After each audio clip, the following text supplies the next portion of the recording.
Heyo. Anyway.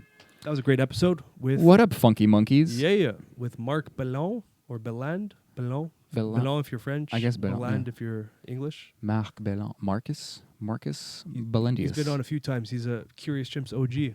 He really is. And he's the man. He's the man. He's the man with the plan. Like, we just started talking before we were even recording. And then we just started recording, and we went so deep so fast. And I just wish I could talk to him for days because he triggers ideas in my head. Yeah. And, like, he's just so smart and so, like loving. Yeah. It doesn't shine all the time, but like you hear it when we're talking. Like we have this goal to just be better people, but to be okay with who we are now too, and like all that stuff. Like we didn't talk about a lot of that, but like it's in there. Yeah, it's embedded. Embedded. It's it's funny because we just get into conversation sometimes and don't know how to start it. But thankfully, we have these episodes, these moments of introduction that we do now that we can kind of give a little bit more structure. I know, that's why I was worried. I'm like, we need an intro for this one because we just went at it, and I you know what? I don't think anyone minds that, but it's just nice to know who the guest is. But at least Marc, if you listen to our show often, you know who he is. But we did introduce him at the end of the podcast. Yeah, we caught up a bit. Like I really like having a friend on, and we missed that part. Like I didn't get to really chill with him. You know, like it's fun to talk to people for a long period of time, and it's fun to get someone I know on here so I can really get to know them in a way that I don't really get a chance to in life, you know? You know what we should start doing? No, I don't. Either do you guys. Drugs? I'm about to tell you. We should get guests on and then do like a dinner. We go out for a dinner or something, like make it or the night before, the day before. Like let's make it an event. I wonder if... what would be better, before or after? I would say after, because before we might exhaust all ideas. That's it. I feel like I would. And then after might just be a silent dinner. No, your brain is going like this after an episode. Exactly. There's so much more to want to talk about, and then I think after would be really cool. I know that Aubrey does this often. If he has like a friend or someone that's coming into town kind of thing, then they'll have a dinner before. So there's some kind of something we haven't integrated maybe ever or yet, where he's just a little more conscious of the fact that he's on a podcast. It's entertainment value. He's a little more constructed in the conversation, and I feel it sometimes, maybe in his older ones, where he would jump to the next question, but it feels like there was more to explore. But for the most part, it's like it's really masterful flow, but they've probably talked about a lot of stuff beforehand, or maybe they just had a good time and talked about really stupid things or really relaxed things, or they're like, hey, we should bring that up on the podcast tomorrow, and they're just playing a little game, having a little bit of an acting. Yeah. I don't know. I think under the spotlight, too, there's always something to be said. So I don't think... Yeah, there's always a persona or something. I try to avoid that or ignore it, but it's there. Yeah. It's just how comfortable you are with it. That's it. And there's no virtue as to how close it is to your real self or whatever. Like, that's okay, sure, but whatever. Yeah. Yeah. Yeah. Yeah. So Marc, we just started talking again. So yeah, Marc is cool. He's awesome. We just talk about life and spirituality and Ra, the sun god of Egypt, and fucking like the moral and like philosophical like existence and the spiral that humanity is on, and the raising of our vibration into a new reality, and all this fucking crazy. I mean, I use the word nonsense often in my speech, but sense. I'll just remove the non for this part. A lot of things to think about, that's for sure, and a lot of things to observe and to reassess in our own lives. You know, there's a lot of things that we have the power to change and do, and I think we spoke about it very nicely in this episode. I'm sure we left a lot on the table too, so I'm sure it'll cook your noodles. Yeah, cook your noodles, al dente style. Al dente. Keep it a little stiff, a little tough on the chew. My brother, he calls it al martello. Al martello. Like it's a hammer. It's like even harder because al dente means like teeth. Okay. So he actually likes it even more like undercooked. He doesn't even eat pasta anymore. I haven't had pasta in a while, man. Fuck pasta, bro. Yeah, that shit knocks you out. It does. We'll leave it at that. Like, subscribe, stay curious, subscribe, share, do all those things because we love you and you love us. So let's fucking mirror that thing back and forth and grow together. And quick Last thing, shout out to Shashi, Yes. recent guest. He's amazing. He just sent us a bajillion. We got a shirts. bunch of these shirts. We're They're gonna fucking cool. Yeah. Honestly, like I'm so happy to promote something that I actually like. psychedelic dreams, but the back is super crazy design. Check this out. Yo, they're very psychedelic. Some of them are more cartoony like this, but they're fucking great. Yeah. We'll put a link in the thing. You know, go check out his website. His beautiful shirts, really nice, comfortable quality. There's like these. Awesome. They're semi long sleeve. I honestly fucking love this thing. I wanted to give it to a friend, but I might keep it. Nah, bro, you gotta keep this. Order your friend one from Sash's website. And You know what to do. Yeah, we love you. We love you. We love you. Don't keep that in. What's up, beautiful people? I'm Nathaniel Pearl, And I'm Sammy Sheva. and welcome to Curious Chimps Podcast, a show where we explore the infinite complexities of the human experience. We do not endorse anything illegal, so please consult the doctors, do your research, and for the love of all that is holy, be safe. All right, let's talk about drugs. Curious Chimps.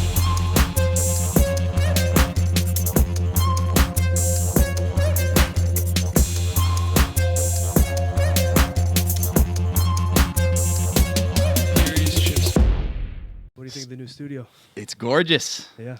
I really like it. I like the mushrooms sprouting out of the wall, Yeah, He's got one in his fucking mouth.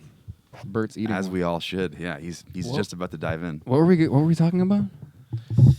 Oh, I was reading Audible Yes, and thinking. like I asked if you read, read. I'm or consciously Audible. reading more. It's because I realize it's useful. Was that a dog? Guys, I heard sorry? about reading.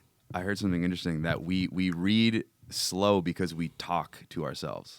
Oh, Like- yeah, like yeah. we narrate it in our heads. You never And got to that point where You you're can- like I think I've gotten past that point, but like glimpses. there's a point where you can just scan it and absorb it. Like there's a skill that you Yeah. you can learn to just read it without talking to yourself, because that actually slows you down. That's How do you- level So 3. how do you get to that level? Practice? I'm not sure. I haven't really gone through Is there it. techniques? Actually, there I think is. there are, yeah. Yeah, I found a really cool website once. Oh, wow. I wanted to learn this and I never went through with it. But like, I got you, bro. there's this cool app, or I guess it was just a website at the time. I'm sure there's an app now, but it's like you look at a green dot, and then it just like, you know, when you have a type test, and like to see how fast you type, it just like shows you, like you just go through the like random stories. Okay. So it just makes you read. First, it tells you why this is working. The paragraph is actually like explaining to you what you're doing, which is cool because there's like double. But it just flashes the words, and the words get faster and faster, and you give up on trying to like actually vocalize them, and your brain just catches them. That's really anyway. That's genius. Yeah. So then you're like, I got what I read, Yeah. but it's as if someone like Stuffed taught you it how in to your fly by grabbing your arms It's like and almost making like you flap. They're working on like your reaction time. You know, it's Yeah. like, it's like the for fighters now they have like these. But it's a letting go, not a. It's like it's really Yeah. hard to explain. It's like if you ever Makes hear people sense. talk. Okay, like we talked about that. Well, actually, we've all talked about this. Like Yeah. when you times two like the video or something, Yeah. and it just Yeah. like you just get used to it. Yeah. And Yeah. if you ever see somebody, I'm sure I told you both this already, and I'm sure I said it on the podcast 400 times. But if you ever see someone who's blind on a computer, everything that's happening is just being told to them at a ridiculous speed, and it's because your brain could pick it up. Yeah. And it's like you just through trial, like through what's the word, like through exposure, like you just get used to it. Yeah, And it's I like, feel and you're like, I get it. I think we're able to absorb that. Probably like as a baseline, we can absorb it way quicker than we think we can. You know what I mean? Like I'm sure if Yeah. most of us, if we were being shown one word at a time and the speed was increasing, I feel like most of us would still be able to absorb it beyond the point that we thought we could, like beyond that speed of actually being able to speak it out loud. I don't know how far past that, and I'm sure you can increase that speed as you practice. Yeah, it sounds like Yeah. working out, like someone think spotting you for the last sets or It's something. just another thing that you can progress in. It's just like reps. Is there anything you can't progress in? I wonder. I've been thinking about this a lot. Like how far does our mind go, or That's our an interesting spirit question. Our go? limitations, our type of person, like is that all bullshit? There's people who are like, oh, mean, I maybe can't do it's backflips. Maybe it's a collective agreement that is being But there are manifest, caps. There are projected. biological caps. Yeah. Like to run the speed of like Usain Bolt, I don't think any of us could ever reach that because it's a genetic factor too. yeah, I would agree with that. I like Phelps too as an example. Yeah, 'cause like he's his just body's just built longer. Like he has a super long torso apparently, and is like But no, but he has. I thought it's because he's short, but he has long like small legs but big feet, and then his wingspan is insane. It's bigger than his height. This is supposed to be your height, like if you Fibonacci, but he's like built to swim like faster than other people. Abnormally. Yeah, like long. He's like big arms, And bigger isn't than there his height. something where he has like more VO2 max than everyone else or something? He has like some genetic thing. Oh, cool. Lucky. I think so. Lucky bastard. That's why he smokes weed to sort of even it out. It's like, it's too easy, guys. Yeah. I'm just going to eat a whole He's pizza. like the and get John high. Jones of swimming, just like parties hard and then Just dominates. Yeah, psychologically for himself to be like, well, if I lose the match, it's because I partied. That was his reason. That was what John Jones said. Yeah, It's just- this guy would it's do a coping coke. mechanism. That's I so mean, I badass. totally get that too, as like someone who's kind of like self-employed and has to work on his own skills all the time. It's like you could totally make excuses for yourself why you, but ultimately what you're doing is you're just trying to avoid responsibility. Yeah. Yeah. Isn't it just hard to avoid things that are fun though? Like once you've tasted the nectar, like it's so hard to be like, I never want that again. Like it's Yeah. it's crazy. Fun though is like a different, like rewarding and fun are not always the same. And like, for example, like rolling with a black belt can be fun, but it can also be super demoralizing. But then afterwards, you always feel happy that you did it. And Yeah. it's improved your game because you did it, or competing or something like stressful like that. That's fair. They're not fun in the moment. But even I find even when I go through those things, like I learn the lesson that yes, it does help me, and yet even though I'm stressed about it, it is good. But I still find myself avoiding sometimes. Avoiding cold shower, looking it in like the a- eye. Yeah, Yeah. keeping my eye down.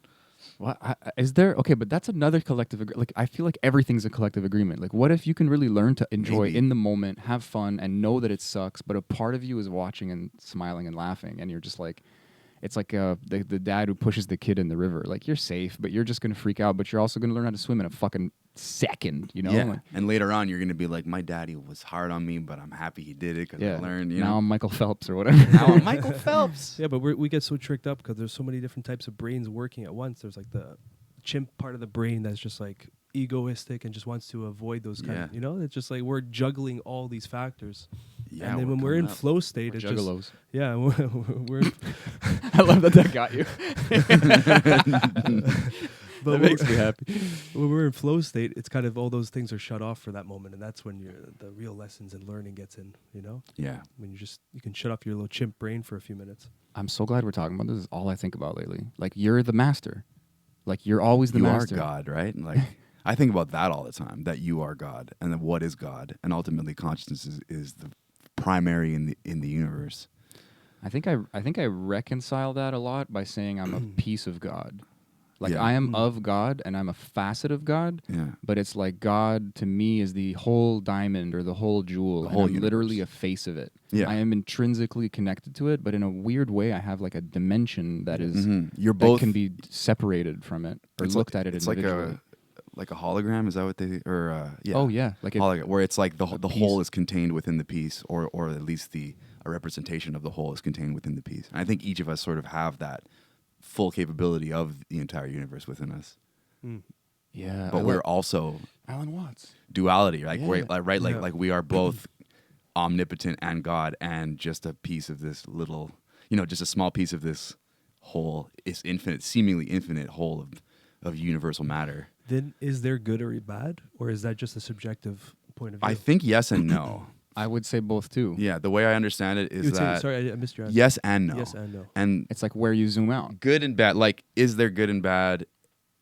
Like, no, on the no side, you kind of have the like, well, if consciousness is primary and there is really only one unified, energy or consciousness, then good and bad all exist within that. So it's like, ultimately it all comes back to this one truth, and like Yeah. there is no, like, it's all good, but then within our infinitely, It's all good. It I like like that. yeah. And But I guess there- I but guess there's the way suffering within it. the way I kind of would, because like, how do you define that? Like, what is good and bad? But You know what I mean? But that's where I'm stuck. Like I don't. There's the good and bad from a subjective point of view, which we're stuck in. We can objectively see what is, but then on a day-to-day life, we kind of categorize what's good and bad, and what's evil and what's love. But if it's all a duality, if it's all one, then where's our place in kind of categorizing these things? I read a super interesting book. It's basically a transcription of a channeled work. Yay. The Law of One. I'm sure you guys have heard of this book. Dana's reading it again. I don't know. Yeah. I need to read this book. I got it on The Audible, first- and I find it helpul to just like put it on 1.5 and just go Is it through all that the. alien voice or is it someone normal? No, it's actually what's his name? Jim McCarthy, I think. Okay, He's 'cause I heard recordings where it was like this monotone voice just reading it. Oh, on YouTube yeah, or no, something? yeah. There's some clips on YouTube where they, because like I think it's the lawof1.info. Yeah. They have all the sessions all written out But it's like Microsoft for Sam free, or and then That's yeah. what it is. Okay. I So thought it there's was just like a computer voice reading it, and then there's Okay. one on YouTube I think with the similar.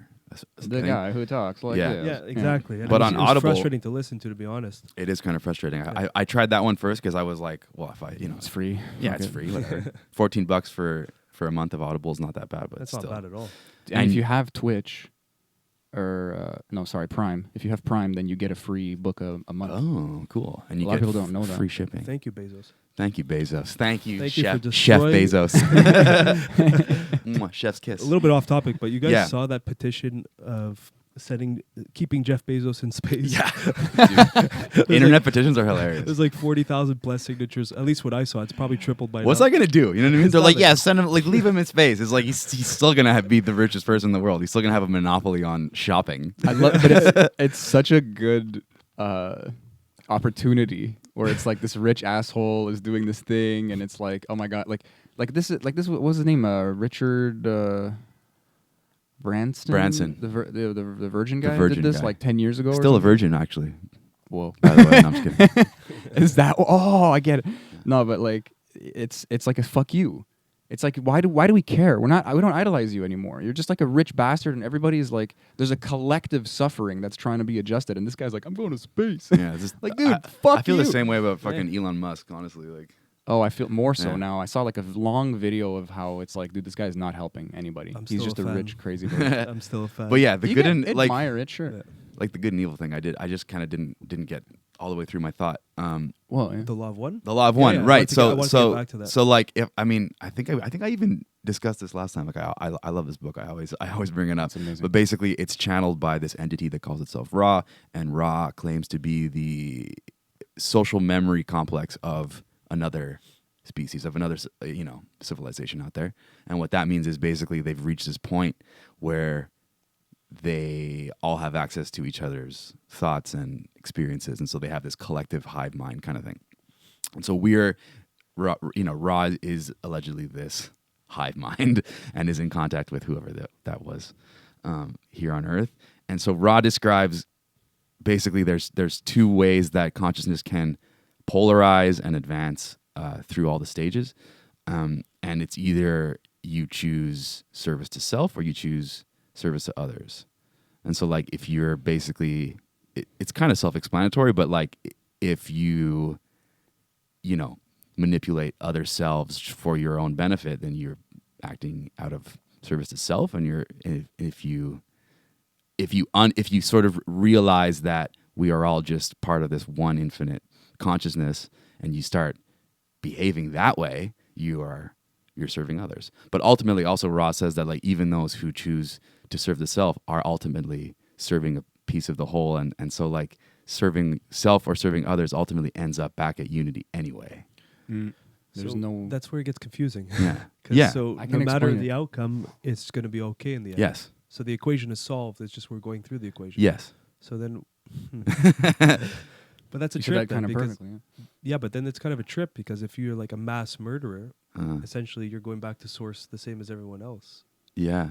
I guess eventually. But that's what- Eventually, probably. But this is what that's a key word. I yeah. think. Because That's like the karmic cycle. Until Rod does describe all these things like that, where there is a karmic cycle that you do have to achieve a certain amount of conscious awareness and conscious choice to serve the whole, as opposed to the self. And if you just kind of flounder, like third density, which is what we're in, is allegedly this time of sort of choice of like becoming awareness of becoming aware and becoming self-aware, and at the same time becoming aware of the nature of the universe, right? Like, so first density being just all the like, since consciousness is primary, first density according to Ra is like all the matter, like the rocks and the water and everything. Second density is when these elements start to coalesce and form like basic individualized life, like single cell organisms all the way up to plants and animals.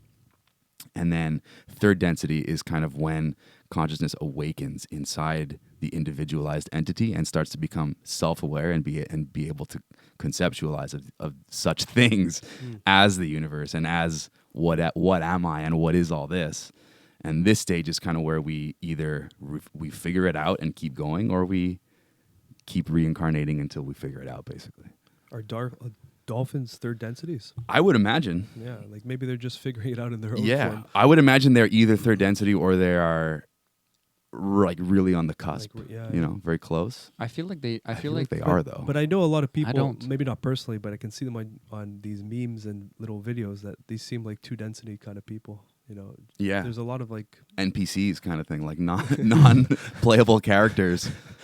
Maybe that's part of it. I'm sure it's a spectrum. You know what I mean? I'm sure like humanity has those who are super enlightened and probably just here because they've already graduated, but they're here to help. They came back to incarnate, and then there's those who were a dog in the last life, and they're just getting their bearings, just like tilting their head at everything. What was that? I think you're right.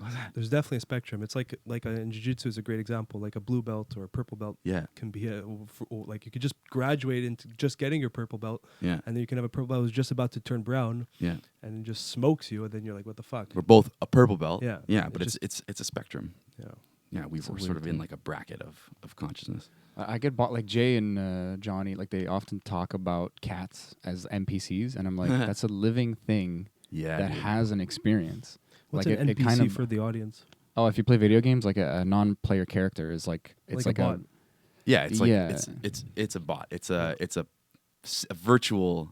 It's a character, a virtual entity. Yeah, like it's. I there's mean, the no implication. One behind it. There's no one operating it. Yeah. Exactly. The implication is that like they're like. I mean, if you thought about simulation theory, we would be NPCs. Like we're actually well, there's two different versions, I guess. Right. But like if we're part of the simulation and we're being simulated, like we're not player versus like compared to the people running the simulation or whatever. That's kind of like simulation theory and the model that Ra in the Law of One kind of explains.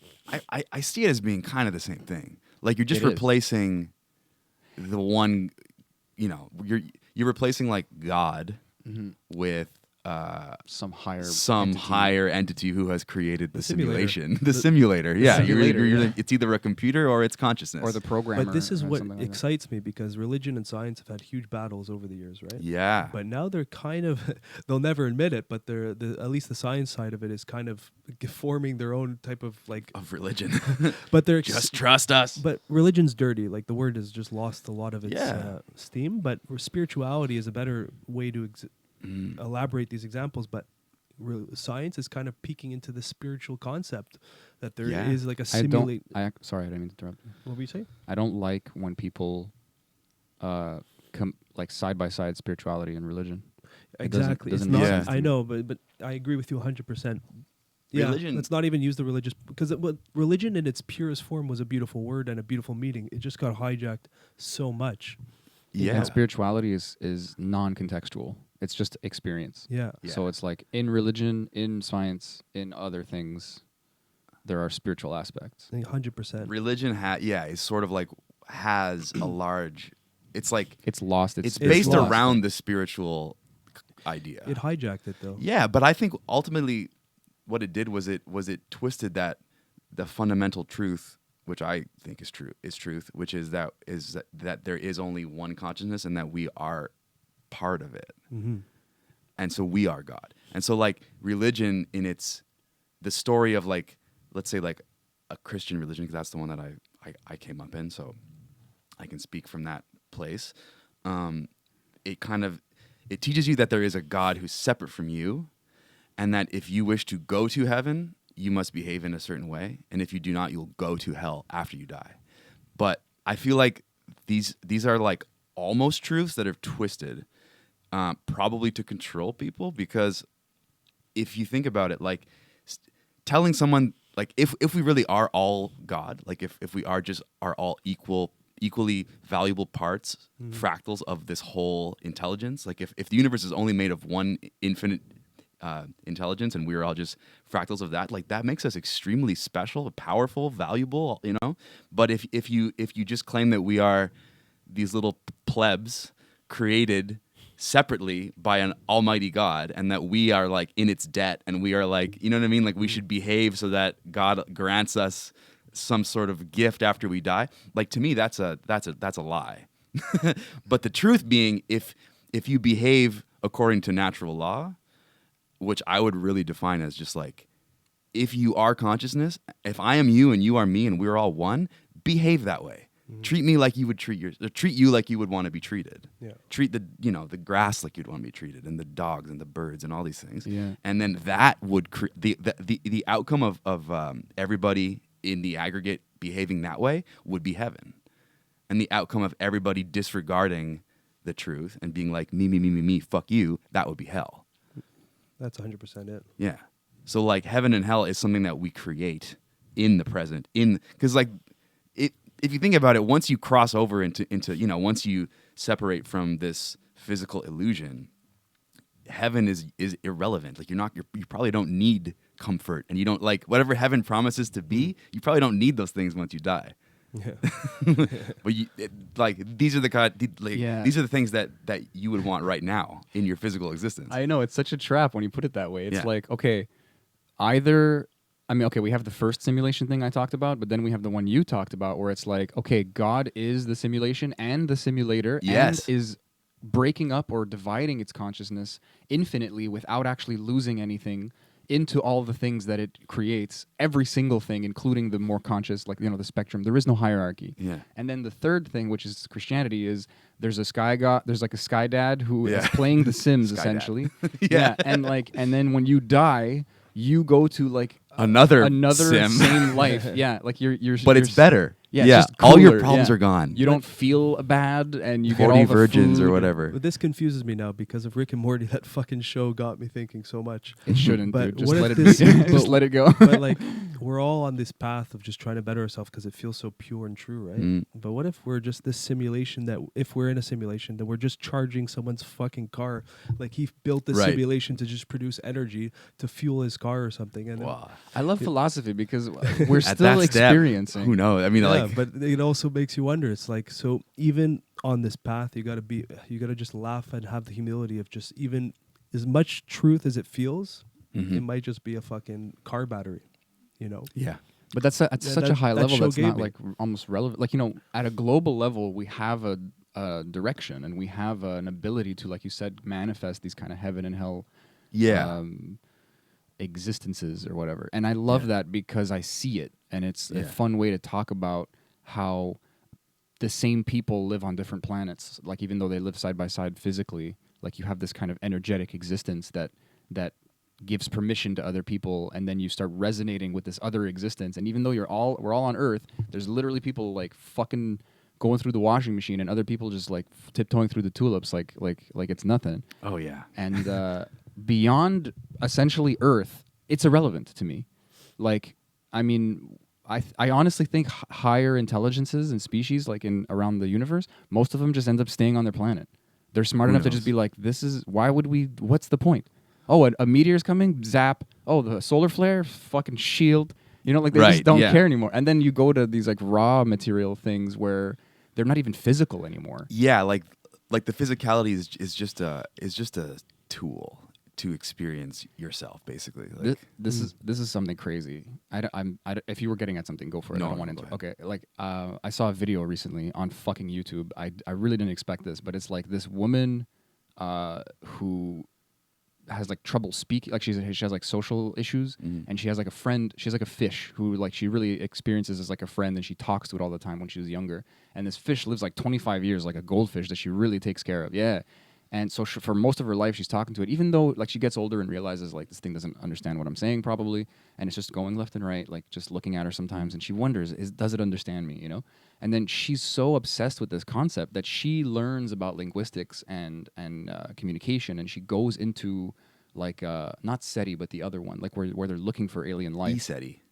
I think so. There's something with an I or an E or something. Yeah, it's like ECETI. I think, yeah, I don't remember what it stands for. What is this ESETI? I have the hoodie. My dad went there. It's like a ranch, and basically it's Is that They're Skinwalker looking Ranch for or is- alien life. no, it's a different ranch. Okay. It's an acronym for like Search for extraterrestrial. intelligent or enlightened contact with extraterrestrial intelligence. Is what it stands for. I think that is the one she spoke. Because SETI Yeah. is search for, that's the SET. That's and yeah. they have all the satellites. Yeah, Jodie okay. Foster But contact. you can meet them with a nice dose of DMT. yeah, why build a ship? Okay, but this video cracked me though. That's what I'm saying. Why build a ship? Like the girl grows up to be a woman, goes into this field because of this thing with the goldfish, and she's talking to it all the time, and she's thinking the goldfish doesn't understand what she's saying, but Yeah. she's trying to communicate with it essentially, and just talking about its day or her day, and then the story kind of zooms out, and there's this crazy multidimensional entity that is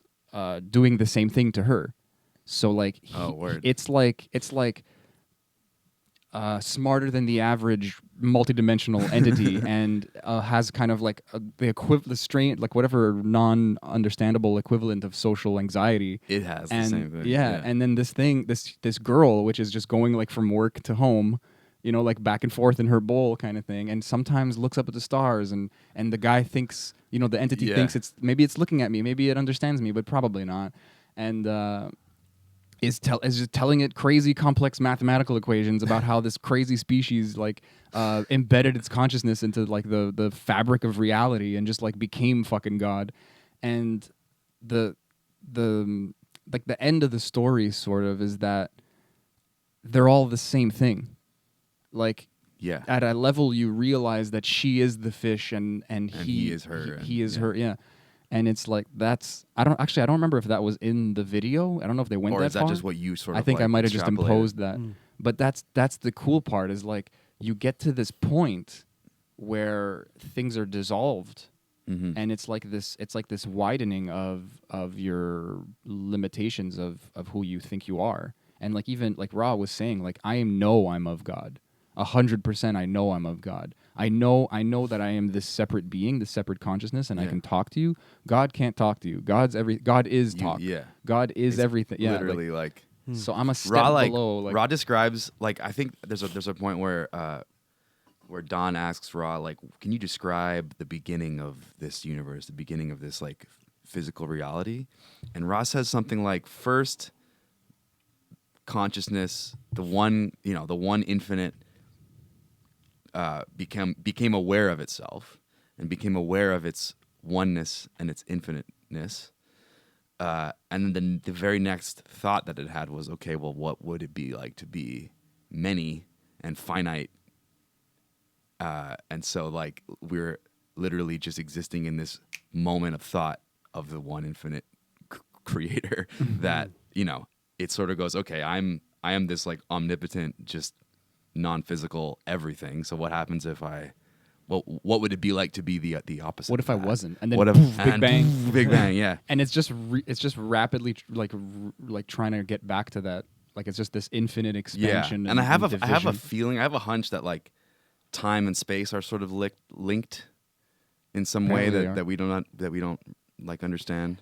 I've watched video upon video, like, and it's intrinsically tied to gravity as well. It's very confusing to me. Raw like describe like they ask about that. They're like, what is gravity? Like, but we don't really understand it. And then Ra says like, well, it's hard to describe, but basically, gravity is a spiritual kind of a phenomenon where like our Earth has a spiritual connection to us, and it has a spiritual mass, and we are drawn to it. Oh, like at a higher Like dimension, like sort of? like the physical, like the attraction of our matter to its mass is, it has a physical symptom, like you can see it if you drop a rock, but it's being driven by a spiritual thing. But I mean, if you just say God is everything and there is one infinite thing and that is what we're all made of, you're kind of implying all this by saying that. But like, But I like the raw definition of spirituality, which is that it's what's real but not visible. and you're living by that, the ality part of it. Something Yeah. spiritual is kind of like ethereal, but totally in other ways metaphorically tangible, very real, very effective, very affecting, let's say, in life, in an experience. And gravity is very much that.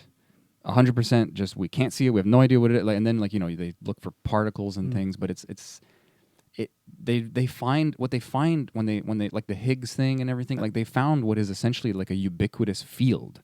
Yeah. It's not a particle. It is, but it isn't. It's like That's it what's can be a interesting, particle, right? Because of how shit is like not is energy and matter at that level. Like it's so tiny. It's like potential, basically. Yeah, that's the perfect way of putting And that's it. what's nuts at that point is that, with science, we've literally gone up to the edge and we've seen that matter starts vanishing and it just becomes potential and like maybes and There's some It energy. like appears and reappears and disappears, and it like kind of blinks in and out of existence. Yeah, It's I love that. it's insane. That but that then blows my mind. The observer effect blows my mind because the observer has some type of effect on what they're seeing. I still don't fully understand that. Well, it's like neither. if what I'm saying is true, if you are God, Mm. the observer is the observed. There's this sort of like unbreakable link, and like I think the point of this, I think this is an illusion. I think the physical life is a temporary illusion that we go through as individuals and as a collective. But science has shown that because when you zoom into like the chair you're sitting on, it's pretty much empty space. Just energy is keeping it together. Yeah. But And then zoom into that, and it's literally particles blinking into existence and vibrating. that are negatively and positively charged, Mhm. and then they are attracted back into each other and annihilate each other because it's like null energy. It's like a equivalent Forever and ever.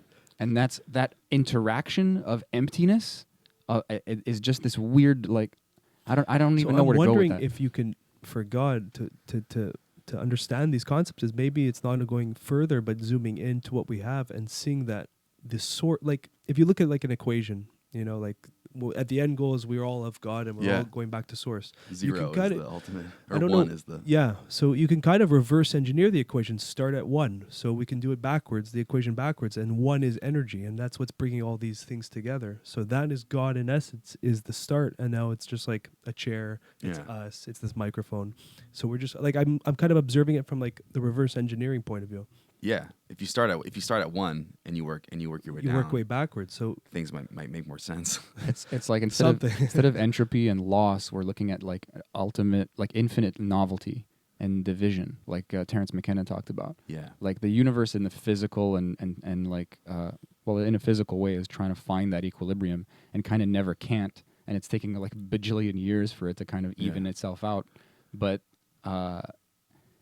on Earth alone and all over the universe in many ways, there's just this constant fluctuation because of that. Like within this larger, just like recalibrating, there's these tiny recalibrations everywhere, even at that kind of subatomic level I talked about, where something goes blah and then goes nope, recalibrate and back to 0 or back to 1, like you said, because nothing stops in that sense.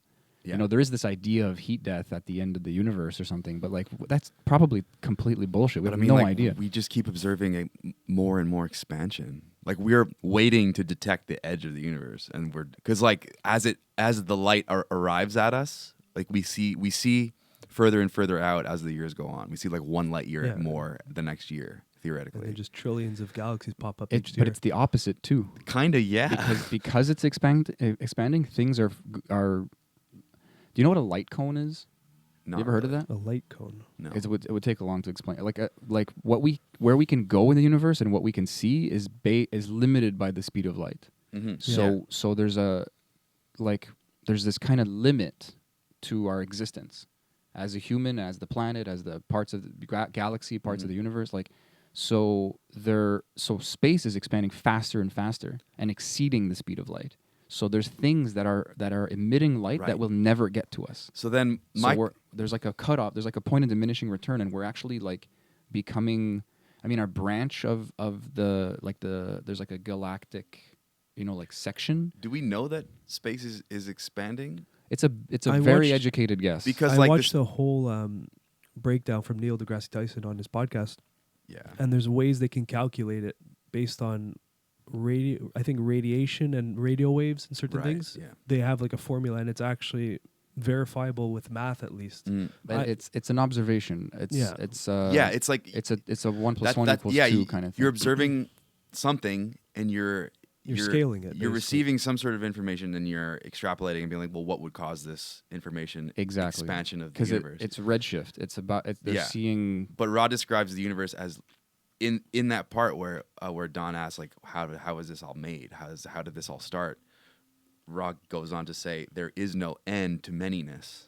Because the one is infinite, the many there's no end to how many the many are.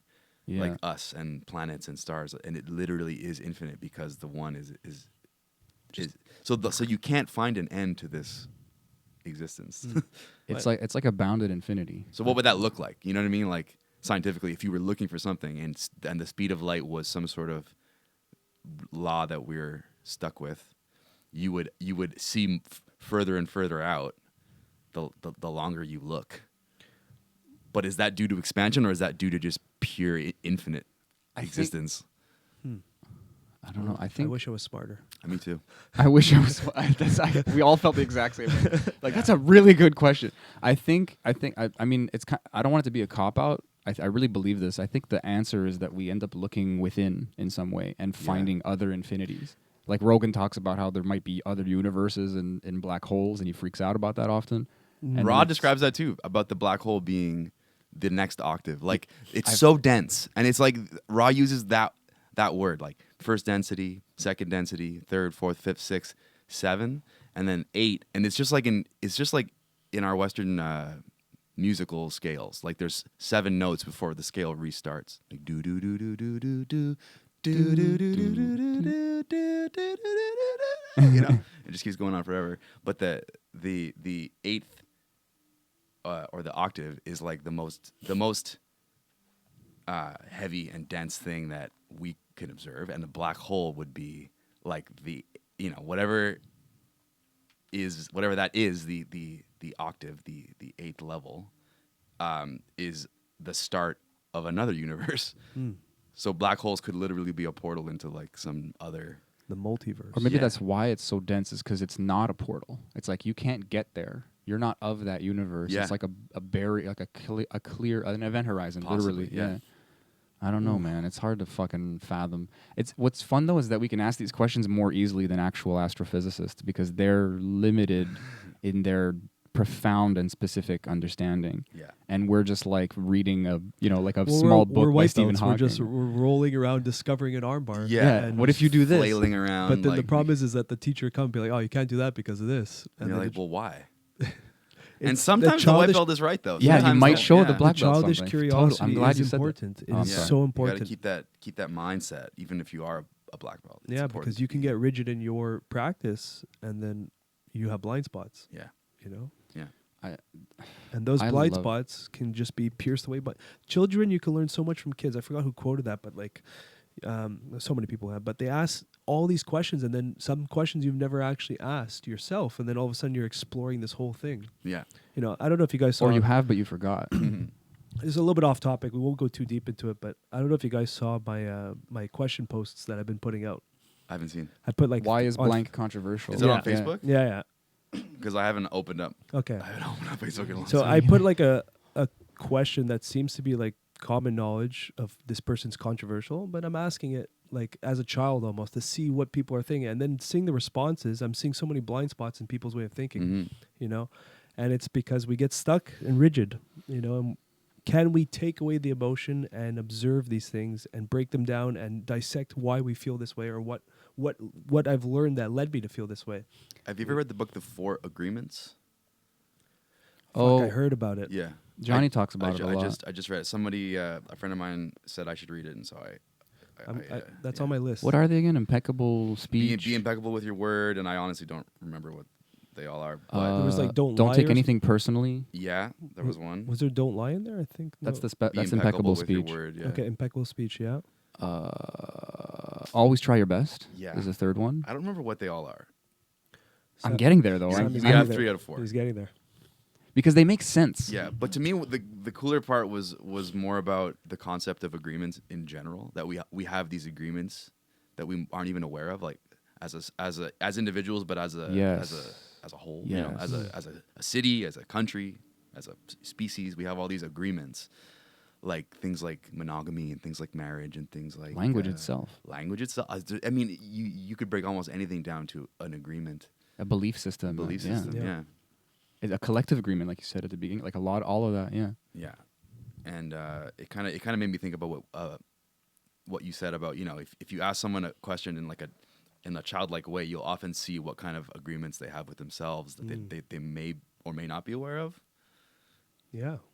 And they could be fucking erroneous as fuck. They could be fucking erroneous as fuck. Like, I mean, I guess we're just hitting the same button over and over. Like, I talked about the astrophysicist who's like limited but also profound in one aspect, and you become specialized, but you forego so much.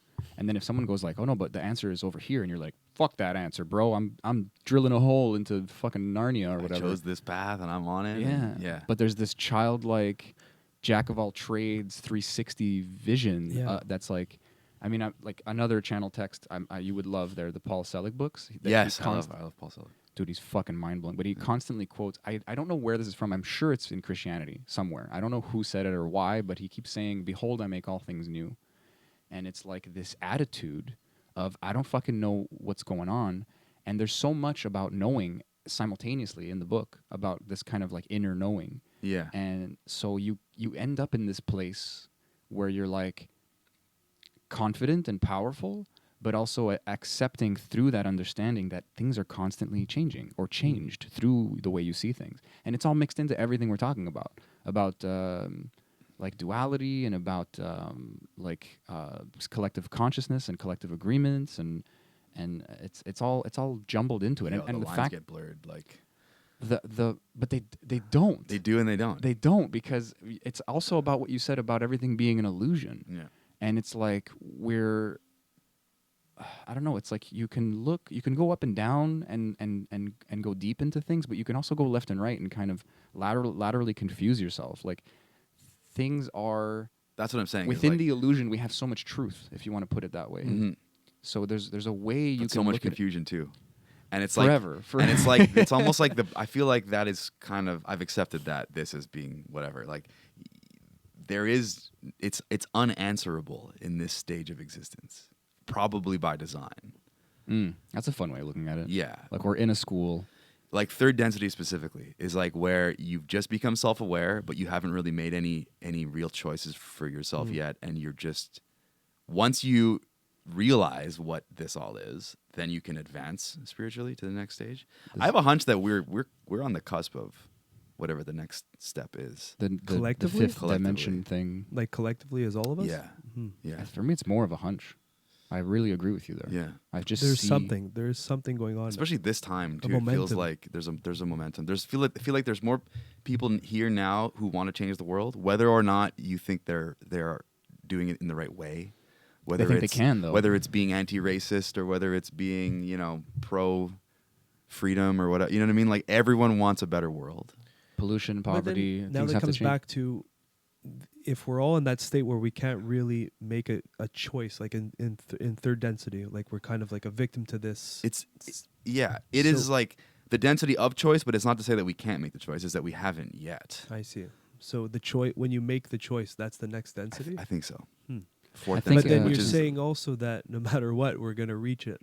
Yeah. Like, that's the natural law of the Yeah. whole thing. So I think like as a collective, or maybe even as a planet, maybe because that's kind of what I was saying too about like space and time and spirituality all being sort of linked. Like, the closer you get to this giant black hole at the center of our galaxy, do you go up in consciousness? Do you go up in energy? Are you know what I mean? Like, if consciousness and density are linked, like levels of awareness, then does that mean that, like, closer you get to the center, are you reaching higher levels of awareness and enlightenment? Like, how do you draw the line between consciousness and matter and space and time if it is ultimately all just consciousness?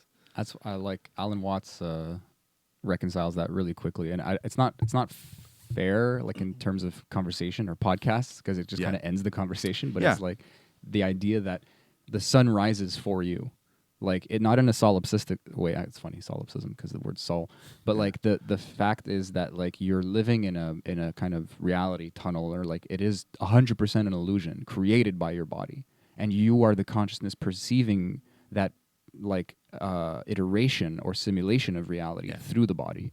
And that's like the whole point, let's say, of meditation in a kind of deeper and kind of basic way. But there's all these profound spiritual enlightenment things in between where you have this context of everything being consciousness and the beautiful things that you can do with your action through that. But Alan Watts just hits the bottom and tells you, like, it's all bullshit.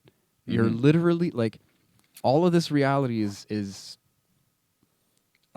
you have no idea what it looks like. You're a brain in a vat. Just point final. Yeah. You know, not to say that he's not right, but I also feel like if you say it's all bullshit, then you're not gonna get to that point of like, or you might, or maybe it's unstoppable. You know what I mean? Natural law. But that's what I'm saying. It might just be like the way I'm thinking of a third density, which we were in, is that it's like we're on this train that's just heading to the fourth density, but we're all just like battling it out as we're heading. And there. like some of us, I like and like has nothing to do with the train, but we're all inside going. the "Oh." train and like because we became aware, we have this power to realize we're just like battling it out on opinions and things because it's like a new tool of our like this awareness we have is a new tool that we were given. Maybe it's like going further into the carts and then maybe going faster once we get to the front. We but go, let's go. Exactly. And then at the front there's just like 10 Buddhists that are just sitting in meditation their whole life. Or the ones who understand, the ones who become aware move to the front of the train and guide the train. The ones who don't start to move to the back of the until eventually they just hop off the back. Like if they're really not capable and ready in their stage of choosing and becoming whatever a fourth density entity, then they'll reincarnate on a place where it's third density again. They'll just move. Dude, And then the train makes a circle or something. It's a weird with this example, analogy. I'm picturing like what do they call the people that work on trains that serve food? It's not like a waiter? The staff. I guess it's like they're just the staff. It's not like a name like in like for pilot for flying, but whatever. Like I'm just picturing those are like enlightened beings, just like helping us like along, like vipassanaing it, like just like servers, just apply to maybe I'll help these third densities move on to the fourth. I think there's a lot of those here with us now. But those kind of people are what they're building their fourth density to their fifth density. Ra calls those ones wanderers, the ones who are fourth, fifth, even sixth, coming back to a place like Earth when it's at its time of choice. Did the movie Soul, that Disney movie, did they steal this whole concept? Yeah, well, I mean, steal. It's like in a good way, though. How do you steal the concepts that are you? You know, that are fundamental. I don't know if you saw that movie. I thought it was did. incredible. Yeah, it was great, and it was cool because it kind of outlines my viewpoint, which is after I've read The Law of One, I see it in this way, and it does touch on that. Like, there's this. Well, they were the wanderers too that were just helping like lost souls find their way back. Yeah. And they were just like scavenging through like those dark grounds where you find the lost soul, and then. Let me ask you something though. This is a very 3D question, but like, are they incarnated and aware, or are they the wanderers? Yeah, or are they, or do they just embody a moment in time? Because like, remember that YouTube video I told you about when the higher entity was talking to the girl? It looked like to her, it looked like the ocean making waves or the breeze, like it's like things that they couldn't perceive the same way, like a fish couldn't perceive the exactly. words She'll touch using. the water or bring the food or something, and the fish gets that something is happening but doesn't understand the connection. So it's like, is this like a Jesus avatar person that's like, I'm gonna be this born thing, or is it like a moment in time and the person then kind of becomes normal again and walks around? Well, all I have to go on is the reading that I did. But what about the movie as well? How did they depict it? Was it like an entity that the wanderers don't in the movie? They don't really fuck with Earth. Like but the guy was one of the wanderers was just like some hippie on Earth, just like that's true. He was just like flipping that's a true. sign and just and he had like a physical existence at the same time as having an astral interconnected, which is I think two. closer to the reality of what's this is going where on. I think we all do, and in the analogy of the attendants on the train, like you can be that anytime. This is tripping me out because I'm sorry to cut you off, but I I think was done. we are all those densities. We're all of them right now. Yeah. It's like an accordion almost, but we're like on one note. And I had this vision once on mushrooms or LSD, I think, or ayahuasca. I don't even know anymore. One of those good stuff. But it was like it was like what are those like pens? The ones Yeah. you dip in ink, not dick in ink. You just dick it. Dick. Like those old quill. school, a quill. Yeah. Thank you, with the feather, right? Yeah. So it was just like this quill was a fountain pen is what you're thinking. Yeah, Yeah. Yeah. Quill is cooler though. I like Quill but is a quill version is of so much fountain cooler. pen. So Oh, is it? Well, it's the concept of you know what I mean. Like if you would describe. I thought a it quill was Dude, just the I'm feather. Yeah, I'm like the, calling the quill, bro. it's a quill. Yeah. I'm sorry I said anything. But a quill it- is so much cooler. I just was picturing this quill through all the dimensions, and like the point I'm on right now is where it's writing on. Mm-hmm. But like it's existing, and the changes you make here are maybe small, but there's like a big swing at the top Yeah. part, you know. So Ra there's- describes like you have I have literally a seen that higher exact self, same thing. yeah, and the higher self is your sixth density self, looking back in time, because your future self is all happening right now. Like that kind of moment of the one, let's say God saying I'm infinite, what would it be like to be finite? That apparently that's all happening like simultaneously. It's just one moment. So like your sixth density self that's already achieved or is about to achieve unity is looking back in time and guiding your third density self That's towards fucked the up. sixth So density we're all a self. dog's dream, is what you're saying. I met those fucking densities, man. Like I don't doubt it, man. on these substances. I swear to God, I've had encounters with what appeared to be like my guide, but essentially just a future self of mine. And then I started noticing in these memories that I noticed in that time that I noticed something was watching me or something was there for me, and it was like What a mind fuck. it was a mind fuck. And then in the ayahuasca experience, he's like, "Yeah, man, it's me." Like it came to me. I'm like, "You," and then it just started showing me all these examples of when I was like young or getting older, like just moments where I'm like I had like a feeling that something was there with me. And then he just introduced himself to me during the ayahuasca ceremony. It was fucking weird. I'm you. It's me. You. Yeah, Later. it's me, it's you, it's us. You know, It's us, I am bro. you. off I am topic. the clone. Off topic, but is it still filming? Yes. Okay, we're good. Okay, we're good. Yeah, we're good. We're good. We Air did props. it. No That's more what we're doing. technical. No more technical problems. Yeah, man. So I think it's hard to really grasp that concept that it's all operating as one. Mhm. But it's because if you're using the law that you said that we're already there and we're heading there, Mhm. then there is a reference point that we can work back, and it's to this point, but it's going to be experienced all the way till the Yeah. end.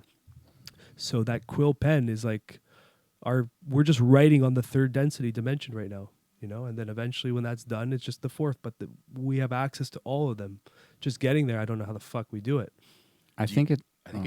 it just comes through experience and through time. But Is it individual though, or do we all collectively have to, I think it's- upgrade? I think thing it's as both well. at the same time, and I think that like as individuals we can graduate at, like say you live a lifetime here, you do really well, you realize early on that we're all one, and you just behave really, you're a saint basically. You treat everyone like you would like to be treated.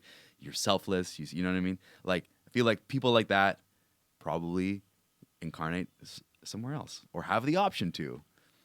But I feel like also as a collective, the planet moves, the species moves to a higher density. So like I feel like it's a big like a dynamic shifting system. But if we're all of one, then at some way, I think even no matter how far you progress or upgrade or graduate, we're bound and stuck here because some of our pieces of us are stuck here. So it's like because we're all of one, right? Yeah. So how can we, That's. do you know what I'm trying to get at? Yeah. I do, but it's like you're.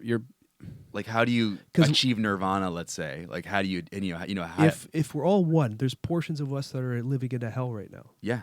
you know, and we're not separate from those people. No. We're connected to them deeply. We're all of the same cloth. It's kind of like you said, where if you start with the equation, you start with the end, you start with one. You say, then like how should I behave to, like if I guess this is a question that you could ask, but like you start at one, how do I behave?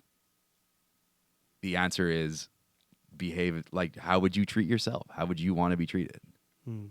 And I think if we follow that as a principle, like I was about to ask you guys, do you think natural law is a thing? Yes. Like, do you think that there is like in the fabric of the universe there is morality built in to some degree? Well, go first. I've been questioning that for a while now, Yeah. and Mike, I think so. It appears so. There's things that do feel like above language, just viscerally wrong, morally wrong, and I don't know if language is because of language and just understanding, or are these things that were just born with us, these natural laws. I don't know, but it sure feels that way, and evolution shows that. We used examples like cannibalism, like that's like a if you eat humans, your biology will fuck you up and you will literally die. So there is like these natural laws in that sense.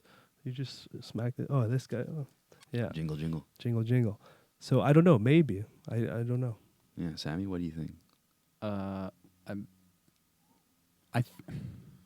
think that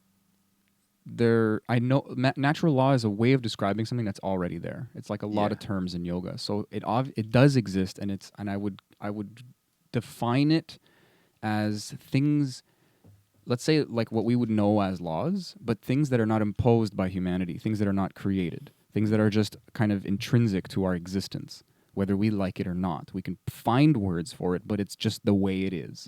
And a lot of that is like things we would call like karma, dharma, gravity, like just things that are basic to life and kind of inarguable and possibly even not affected by the collective consciousness, or affected only once we act as a collective. I don't know how that shit works, but that's all of the way things work are natural law, the way they just work naturally. The laws of nature, right? To put it in a basic way. Some of them are like totally observable, obviously and very observable. obvious. Yeah, and I feel like others are observable in indirect ways. Like, but I'm asking specifically about like behavior, like that's okay. morality. So the rest of the answer, because a lot of times these conversations mix like rules that apply at different densities, and then you kind of have to make that distinction. But natural law affects us directly, and if we act a certain way, we will get something in return. Yes. So we have to reckon with that one way or the other. Whether it's good for us or bad for us is up to our subjective experience, and sometimes also very obvious when it comes to that oneness mentality. Yeah. But having that oneness mentality is a choice, which is part of natural law as well. Like you were saying before, like do we leave a part of ourselves outside of nirvana because some of us are not in it because we're all one? Like you're mixing laws sort of from different densities, like we are already all one, but if we choose to be in like an upper room and we can see everything from a different angle, a bunch of us, because of the freedom of choice in the third density, might choose to, or even though we think we are choosing to not be in that room, and then those people are down there in their experience, but you're in the upper room and you see that everything's in the upper room.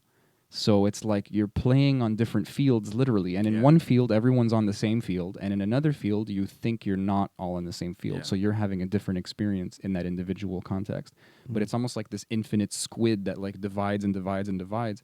And you're just bringing your consciousness up the chain. Up through it, yeah. So there are like up and down. Simultaneously, there are both individualized portions of consciousness. Simultaneously. And a collective. So that leads into the answer. So morality is a ramification of that. Yeah. And there are obvious like what I say, like in a simple way, like if we take all this crazy philosophical spiritual context out a little bit, in a simple way, if someone has like awareness and attention or intention, I guess attention and intention, like when it comes to offending someone, and when I say offending, like an aggression, it could be physical, it could be mental. I know this is going to hurt Sammy, but I'm about to say it because I want to hurt Sammy right now. Yeah. And you say it. So again, from the higher room, I know that that's perfect.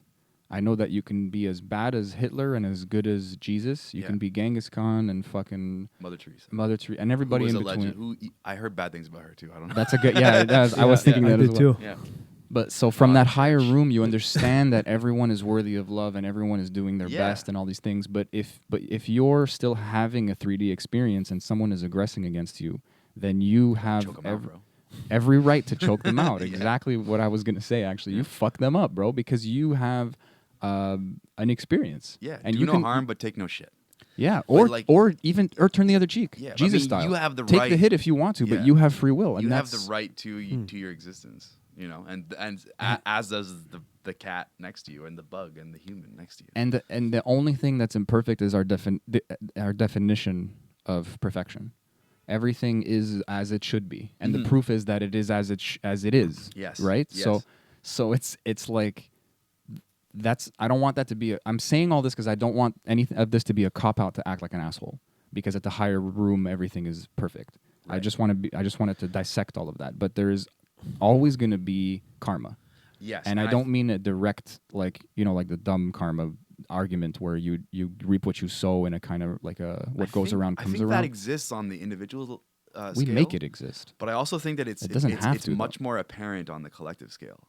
Yes. Like the result, like all the atrocities that you see happening are just people not behaving. You know what I mean? Not considering the fundamental truth of the unity of all things. And it's really simple sometimes. Yeah. It's not like we get caught in webs, and it's like you're stuck going up or down, and you'd forget that you can just go left and right. Like you forego, like I would call it ignorance, but a lot of times there's no way out. Like you need luck. You need like someone to come in. And this is kind of the Jesus idea. You need someone to come in and give you permission. Someone comes in and dies for your sins. And it's like, I am showing you a new way. Now you have no excuse. Now you are being ignorant. Yes. As opposed to just not having access to the info. Now you have access to the info. And if you choose to ignore it, it's your own problem. But you are aware of it now. Yeah. And it becomes your own problem. Rob brings up Jesus. Just bring the mic a little bit closer. Rob brings up Jesus. Oh my God. And I am raw. That was perfect. Apparently the whole story of Judas betraying him. Yeah. Apparently Judas knew that Jesus had this power and had these abilities and could have used it to dominate the Roman Empire and could have used it to save himself. He was getting betrayed, and get out of getting killed. So Judas's plan was, listen, if I put him in a situation where he's forced to act, he might see the light, which is actually the darkness, and use his powers to benefit himself and escape death, and perhaps whatever comes after that. I don't know. In Judas's mind, maybe he was thinking like, we're going to be the kings. Like our little squad here is going to rule the planet because we have Jesus and he's the ultimate power. And so Jesus was like, nah, dog. Like, I guess I'll die. Wow. Judas, you want to like you set this up because you thought I would. Well, I guess I'll die. Yeah. You know what I mean? Figure it out.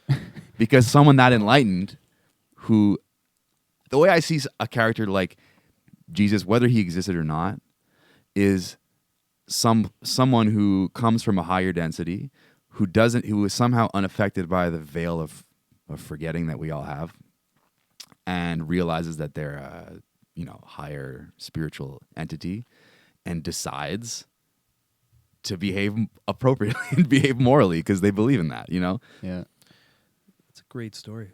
Whether it's real or not, yeah, it's just whether it's a true or not. Powerful story to it is like to my friend use as like an archetype of a moral compass, even. Yeah. My friend compared it a lot to Batman and Superman and stuff. Like he really has reverence for like comic books, so it's not like a flippant comparison. Yeah. So, but he's saying like these things are mutated and manipulated with what we need them to be. But I feel like the story of Jesus can't be, because even whether it's true or not, you're saying like this higher density being coming in, like the way I see it and the way I think a lot of people see it, luckily. So I have like a bit of a defense in my perspective, is that like God came down, like it wasn't like some raw. God is down. Like we're all here. You know what I'm saying? Yeah, but like, it's like there's no difference between Jesus and us. It was literally just the level of awareness that he had, and that's what I was gonna say. Yeah. Imagine I could play it from the top down, but from the bottom up. Christ consciousness, is that what everyone's talking about? Is that it? Exactly. Yeah, that's what he achieved. It's that, and it has nothing to do with the individual. No, it's like, just like you're saying. It's just. I think I mean also, like all of his stories and teachings were like put together by the church maybe 150 years after his death. Longer than that. Longer than that. At the ecumenical, whatever it was. So like, this is like, what we know about the situation is totally skewed. It was like a panel of elites basically saying, we're going to use this person as our leader of our church. Yeah, this is going to be the moral of the story. And like, I'm the son of God and all that shit. But I think if Jesus really did say, I am the son of God, he must have been implying, I am a piece of consciousness. This is Not- this you is know? the fun thing. Again, we're playing with rules that are on different planes. If God came down, or if Jesus just realized everything's God, Yeah. it's the same thing. It's the same thing. It's the same thing. It really is the same Because thing. God is already there in all of us, but this being, this karmic result, was like this guy who's going to be born, immaculate or otherwise, and is just tabula rasa for the rest of his life. Just has no darkness. Mhm. Or maybe found some darkness, and you know, there's stories and parables, Yeah, and who know, yeah, again, you know, like you can pull some historians and argue the existence of Jesus, which is pretty agreed upon in some, you know, like there was a guy, but like we're not talking about that. We're talking about the story. Yeah. And really, in a roundabout way, like we're going from real to archetype and story back to real because of us and Christ consciousness, how it exists today. How does it apply? Yeah, Right, and permission, and what do we do? What is of use? You know, like today, and yeah, it's like the same thing. It is the same thing.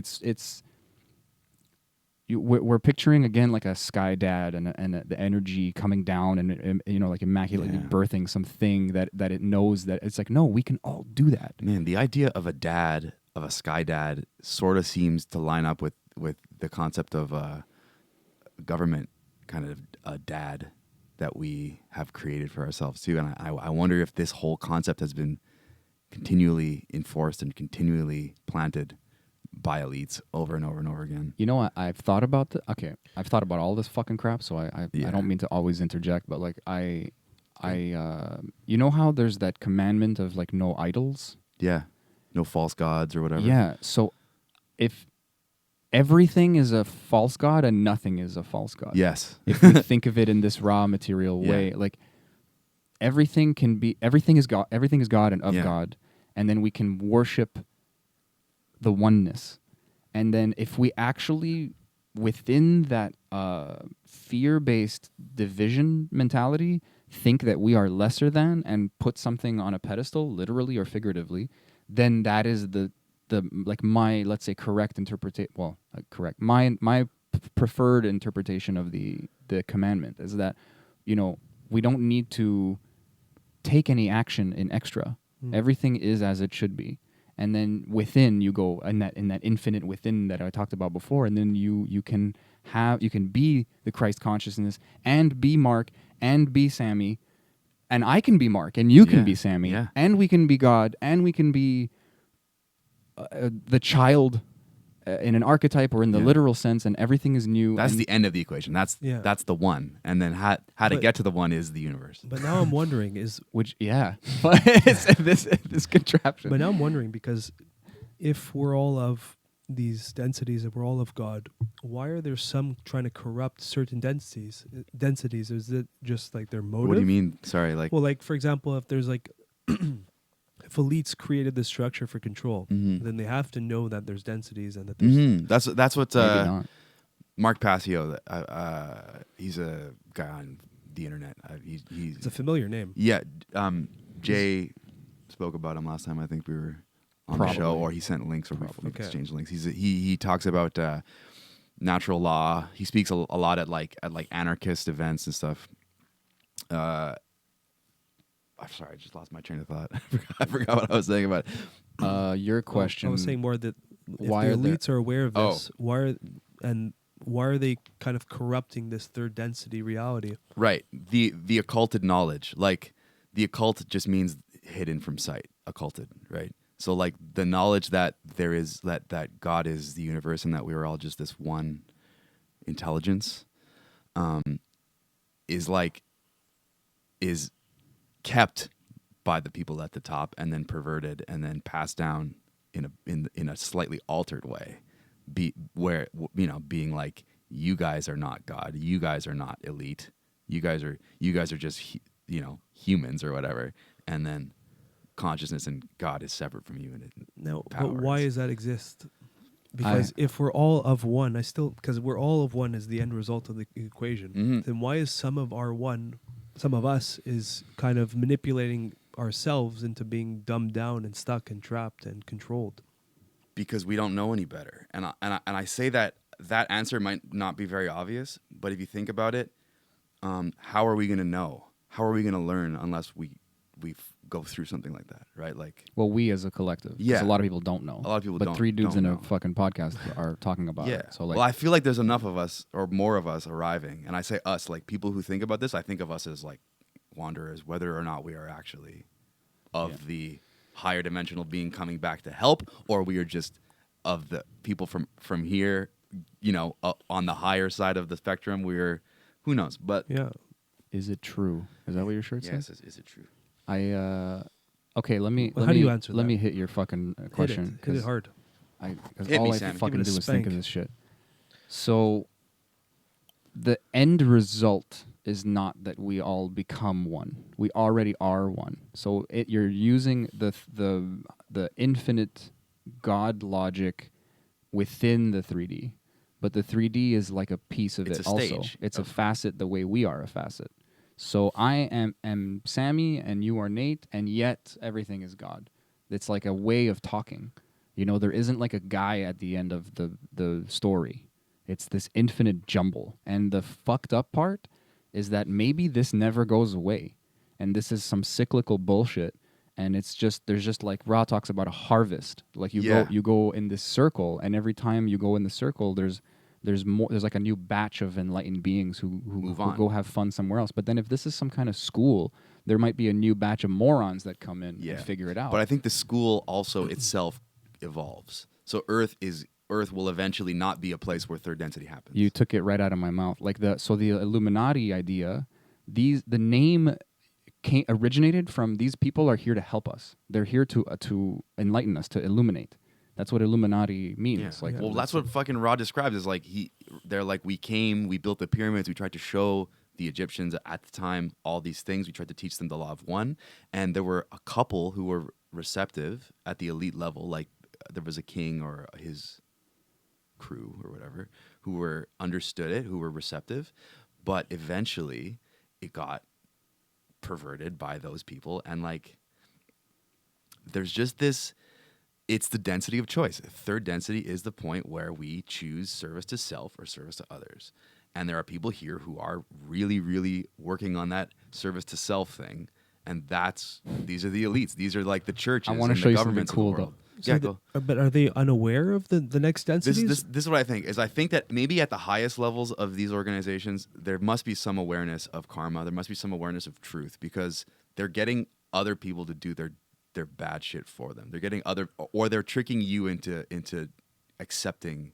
So they kind of hijack the system. Apparently there is a law of free will. Apparently it is imperative that every conscious entity has free will, and if you break that law, if you impose your free will on them directly, there's karma consequences, but if you do it indirectly, there's less of a consequence.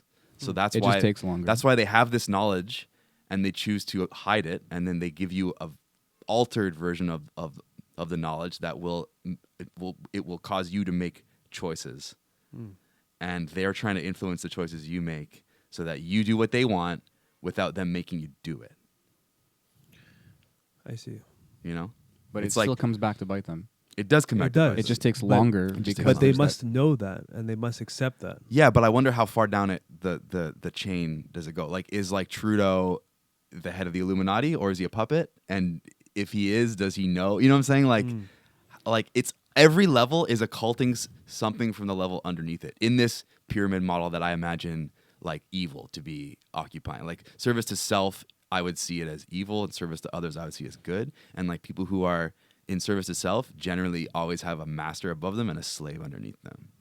And so the master above you knows shit that you don't know, and the slave underneath you doesn't know something that you do know. But let's use your pyramid example. The one at the top, are they able to achieve these higher states of densities? I don't honestly know how far the pyramid goes, A, and B, how if it crosses higher dimensions. Like say there is some sort of nefarious organization trying to run things here on our planet, or trying to steer us in a certain way. Is the top of that, does it stop on Earth? Are there extra are there ETs? Are there higher density individuals orchestrating this from a different plane? Everyone talks about reptilians, everyone talks about but like the concept of there being some sort of extra Earth entity exerting influence over elites on Earth. Like Rod describes this as being the case, where there's a group who is service to self, who goes from planet to planet looking for situations like this, where there's a third density planet. They haven't made a choice yet. They're kind of confused. So we're going to hijack it, and we're going to try to get them to fall in line. See, that's what makes more sense to me. Yeah. I mean, I don't know how that makes sense to me, but it makes sense. It makes to me. sense. Yeah. I mean, this is really abstract conversation, but it's if the end result is going through the densities and realizing your unity, right? Yeah. Then what would incline a group or individuals to want to fuck that up for their short-term benefit? What would incline them? It would have to be something external that maybe they came in to take advantage, and they want to stay in this third reality, 3D reality, and just dominate it and become Well, kings of apparently, this. like, service to self and service to others stops being relevant around 6th and 7th density. Like, you can't continue upwards towards unity unless you shake the service to self illusion. Because serving others is ultimately serving the self, but since God is everything, serving the self is kind of serving the whole in the same way. So there's a point where you realize that, according to Ra. Okay. But since the universe is infinite and there's a law called free will, if someone along the path decides, fuck all these people, I'm just going to get mine, there's nothing stopping that from happening. But it's important for us to become aware of this kind of possibility and duality and ultimate truth of unity. And the sooner we become aware of that, the sooner we can choose appropriately. But I just think we're at a stage right now where it's confusion, man. It's meant to be this way so that we can choose. We can polarize. Like Ra uses that word, polarizing, to be either positive or negative. Like service to self, or service to others being the positive and service to self being the negative. It's interesting because in the musical theory that we have, like the say you have a major scale or a minor scale. What's the difference between the two? It really happens on the third degree of the scale. So you have like 1, 2, 3 major, or 1, 2, 3 minor. So on the third is when musically we decide, and it's crazy how our ears and our emotions feel this instinctively. Like I don't think we invented this, and then we feel it because we invented it. I think we invented it because we feel it. So like so literally what makes the scale minor is that third. You can fuck with the 6th and the 7th and make them flat or sharp or whatever. Like technically a minor scale has a flat 6 and a flat 7, like a basic minor scale. But those can be altered, either one of them. But if the third is minor, you call that scale minor. If the third is major, you call that scale major. As a fundamental, and then there's variations on major and variations on minor, but really the third density is what makes the choice. And I just find that mind-blowing that in the Law of One, Ra describes this being the third density is the point of choice where you choose service to self or service to others, positive or negative. Fucked up, no? Everyone's like, yeah, cool. Magic. And it's okay, so then all that being said, what do you guys make of what's going on now, of the place we are in as a collective with this huge global situation going on? It's muddy. It's muddy.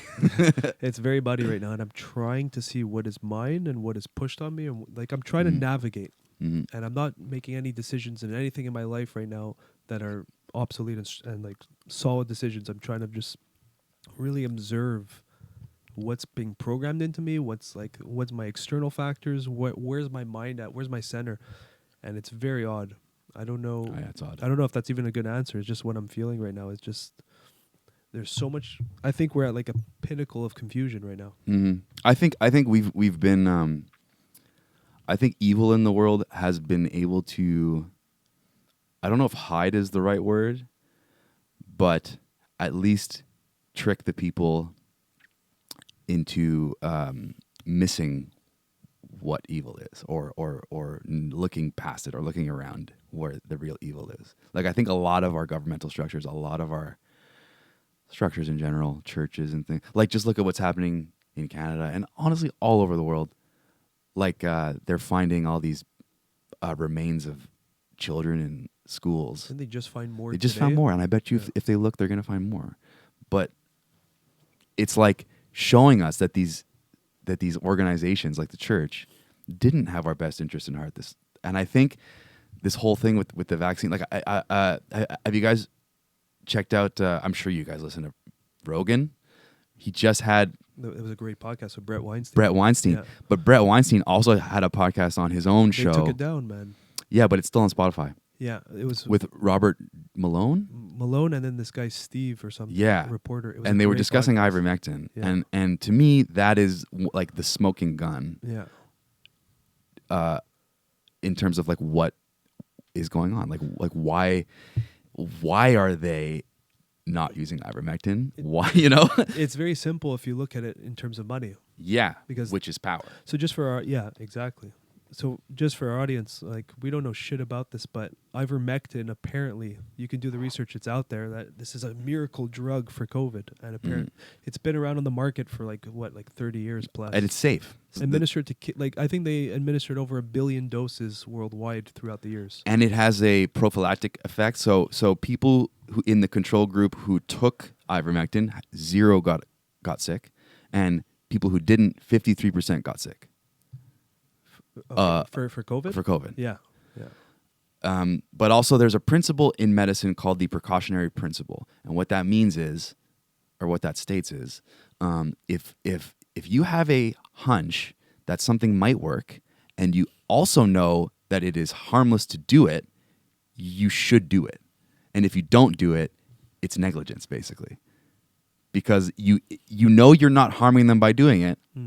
And you don't know if you're not harming them by not doing it. Or if you don't know if you are harming them by not doing it, right? So you have to try. It's like the potential outcome is, the positive is like way higher than the negative. The negative is it not working, not it killing you. Kind of thing. So it's a free shot. You know what I mean? There's no consequence to taking the shot. Don't they do that in medicine for so many different things? They do, but it's so weird that in this particular situation, and just the whole situation, the whole thing. The fact that Brett's interview, which was a genius interview. I don't know if you watched it. The whole thing, You watched it. Yeah, it was a beautiful discussion, a very open discussion. There was no controversy in terms of conspiracy or anything. It's just science and data. And they took it off YouTube. It was called How to Save the World in 3 Easy Steps, I believe. They took it off YouTube. It said it violated their whatever terms. They have ivermectin in their policy. Like, they literally say anything about ivermectin, we're taking it down. I find that to be so glaringly obvious. This is where you can kind of reverse engineer equations. And now there's like power structures behind this vaccine push, but then you can see on how the social medias are acting. So now you have to see that they're all interconnected. And so this is my point, is that this stage in time, that's why I asked, what do you guys think about this particular stage in time? Because Rod describes a harvest. And I think that's like a situation before you continue, you're scaring the fuck out of me. Well, a situation like this, all it does is exposes information. It gives you, it's almost like the universe is exposing information for us so that we can make an actual informed choice. Because if the truth never comes to light, we're never going to get out of this situation. And so enough people have to realize that something's up. Yeah. And then when enough of the collective feels a certain way, change can happen. What's also interesting, though, is that the whole EUA, the emergency use authorization? Yeah. It's hinging on the fact that there's no other treatment available. Yes, and that's the only way it could be. It could exist. So if ivermectin becomes, if they admit ivermectin works, then you have to take the vaccine off the table. Yeah. Yeah. But that's where it's interesting, is because ivermectin is dirt cheap to produce, and it's off patent, I believe. You could have it in your, like fucking Advil in your bathroom. And anyone can create it. Well, anyone with a lab, anyone that's a company. Interesting. I should make some. Yeah. if you're a chemist, bro, let's do it. But apparently it's super easy to make. It could be administered worldwide, which it has already. It's super safe in terms of what it was used for before COVID. Yeah. And all of a sudden, it's dangerous when there's COVID involved, which doesn't make any sense. I know. It's just, that's the narrative. That's the narrative. But I think what Brett is doing is he's making so much noise right now. It's not just Brett. There's a lot of guys behind him that he's just reporting what he discovered as well. But he has a huge audience. I was very happy to see him on Rogan. I was I was wondering that for the past 3 weeks. I'm kind of relieved. Yeah. But this noise, once it's loud enough, you can't just turn off the volume anymore. Yeah. And now I saw that there's a few universities studying ivermectin. Once that I think that's going to open up a can of worms, and it's going to point people ultimately to some sort of truth. Now, what happens when they if they admit ivermectin works and the vaccine gets pulled and needs to go through the whole And clinical all those people trial. who got it, you know what I mean? How are they going to feel? Like they may be fine, but look, the thing is, we don't know about the future. Like we don't know don't like know about the if in future. 2 generations is it going to do something? Yeah, You know. there's some scary data. Look, people. I talked to a lot of my friends who got the shot, and props to you. Do what you want. If you're happy, you're happy. But there's like a lot of information coming out and developments because this is still an experiment. This is still a phase 3 trial. Just massively, it's the biggest phase 3 trial ever. Right? It's the entire world is being tested on. It could be fine, man, and I hope it is. I hope it is. Honestly, I really hope it is. But there's some scary numbers coming out about the myocarditis, the heart inflammation. But what's interesting about what the blood clots, you know, Weinstein was saying is that apparently ivermectin is useful for those things too. So for after vaccine injuries, Exactly. you can actually use ivermectin to take away all the spike protein and reduce inflammation and stuff. Exactly. And look, I'm no scientist, I'm no doctor, but if there's a fucking drug on the market and I'm in that profession and it's showing promising data, like why the fuck? The more not? doctors too, right? Who as individuals like are faced with this truth and go, well, the board says I can't prescribe it, but the science says I should. Yeah. The more of those that start existing, I feel like the closer we are to this house of cards crumbling, man. Yeah. That's the craziest part though, because if this crumbles, then what's left? Like it's kind of like what's his name? Zelig always says is that the systems that we've known in fear must be reknown in love. So it's not that I'm a bit of an anarchist, but I also don't think that we should just like delete the government tomorrow and that we would have a functioning society. Like it would be chaos. No, yeah. But I think that these things that we've known in a certain way, we're gonna have to reassess in a large way how we trust, how we self-govern, how we govern, all these things. Because everything seems to be corrupted. Everything. And I don't know if you saw on the Rogan podcast, this was like a few months ago, but they were looking into the funding for like the homeless population in the California. And what was the number? It was in the billions. It was in $1 billion a year. And they have the most home. So it's like it's almost like the more they spend, the more homeless they get. But like something so pure, like to solve the homelessness problem, there's billions of dollars of funding and there's nothing being done. So in an avenue where you would feel like it's such noble position in government to be in is corrupted, then you have to look at the whole fucking thing that every position's corrupted. Everything. Like if you're in a position where you can really make a change to help the homeless population to solve this problem, and you're pocketing money or whatever's happening, like you have to look at like the way bigger examples. They're all corrupted, man. It's like it's the same theme throughout all of it, you know, because I don't know, when you have these huge systems, there's a loss of humanity involved because it becomes a task-based job. You just do this to that, and then someone gives you money. You say, "Okay, I'll take this." There's also there's a problem of having these kind of nodes of power, like these, like having systems is one thing, but then having people who are responsible at key points for these systems functioning, or whether they're elected or whether they're hired or whatever, that is an issue that we have to deal with because like although I'd love to be able to trust everyone, putting trust in these key nodes of power ultimately seems to lead to corruption and suffering. 100%. That's why Bitcoin excites me. I'm not there yet, but I'm open to it. Yeah. I just feel like the powers can corrupt anything. That's my worry. So I don't know. Right, I don't know much about how they could corrupt Bitcoin, but there's definitely some manipulation happening. There is, I think, some happening on this on the level of price, on the level of supply and demand. I feel like the elite, the wealthy, know about Bitcoin, know that it's coming for their heads in a certain way, and they're doing what they can to fuck with people as long as they can. Like they're holding a lot of it, selling a lot of it, tweeting about it, putting articles out about it. But that's the key word, as long as they can. I think you're right there, and that applies to everything. It's just like they can hold control as long as they can, but when it crumbles, it's done. Yeah.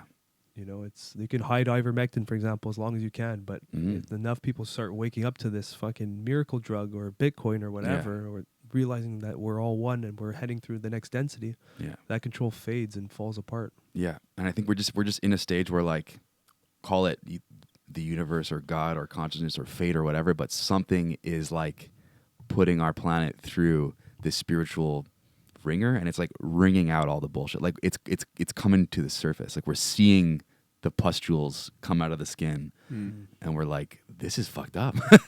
You know, It's like karma. It's like think it of comes all to the an- outrage in the last like 5 to 10 years.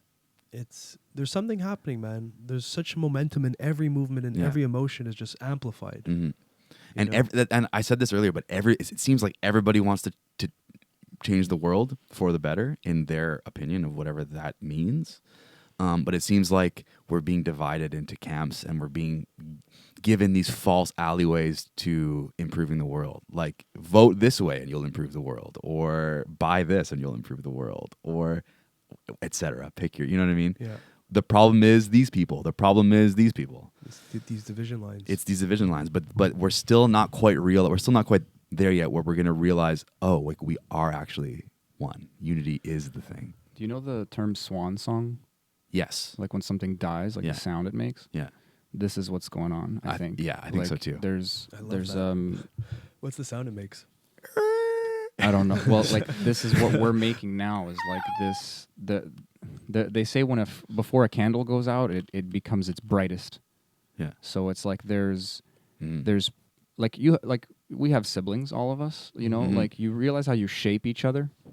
You know, like Yeah. this is the power of polarity, is that because something is opposing, they start like pushing each other away from each other. And you start having these like divisive Yeah. polarities, I guess is a way to put it. So That's interesting. this is like back to what you were saying about like the highest levels, like are they aware? If you become aware, you become the highest level. You don't have to be some lizard Illuminati empower person, you know, like Yeah. you can think of it like the pyramid. It can be 2D. You can have a cone shape, and we're talking about circles on the cone, and we're talking about like things that are within this like certain densities, and we can go around the circle, and there's these karmic cycles, and we're aware of them. We've been talking about them, but you can move up to new circles, to new, and they're smaller. They're simpler in a way. They're until there's a nexus, until there's a point, and when you get to that ideal of it's not even an ideal. It's not even confusing. It's really just we are all one, and we are having an individual experience. It's not complicated. Yeah, that's the thing is like what separates the elite from the non-elite, let's say on here, you know. But there's so many useful idiots with a lot of power, and it's hard to say what an elite is anymore. Yeah. And there's so much of the spectrum of eliteness up to the top. and these spectrums of experience that are being, like you said, like inverted or perverted to continue that power. I think people at the highest level, they see the writing on the wall, and they are, whether they like it or not, they know they can maybe reconcile and say that they've helped humanity come to a better place because of the adversity. It's true though, they have. And we do need, And it might be conscious. it's like, it might be on purpose. how are you going to graduate? How are you going to get your blue belt if you don't get tapped? How you like? Yeah. You can't just show up to the gym and have a peaceful experience and become a black belt. So you're saying we need these? Service to self entities ultimately help us learn. Well, it shows us the spectrum, It right? shows us. Everything is God serving God. Yes, The left everything hand is God helping the serving right. God. But with these extremes, we have a navigation now. We know which angle, if you serve to self, Yeah. where it can lead you. And now where- you're pointing towards the black belt.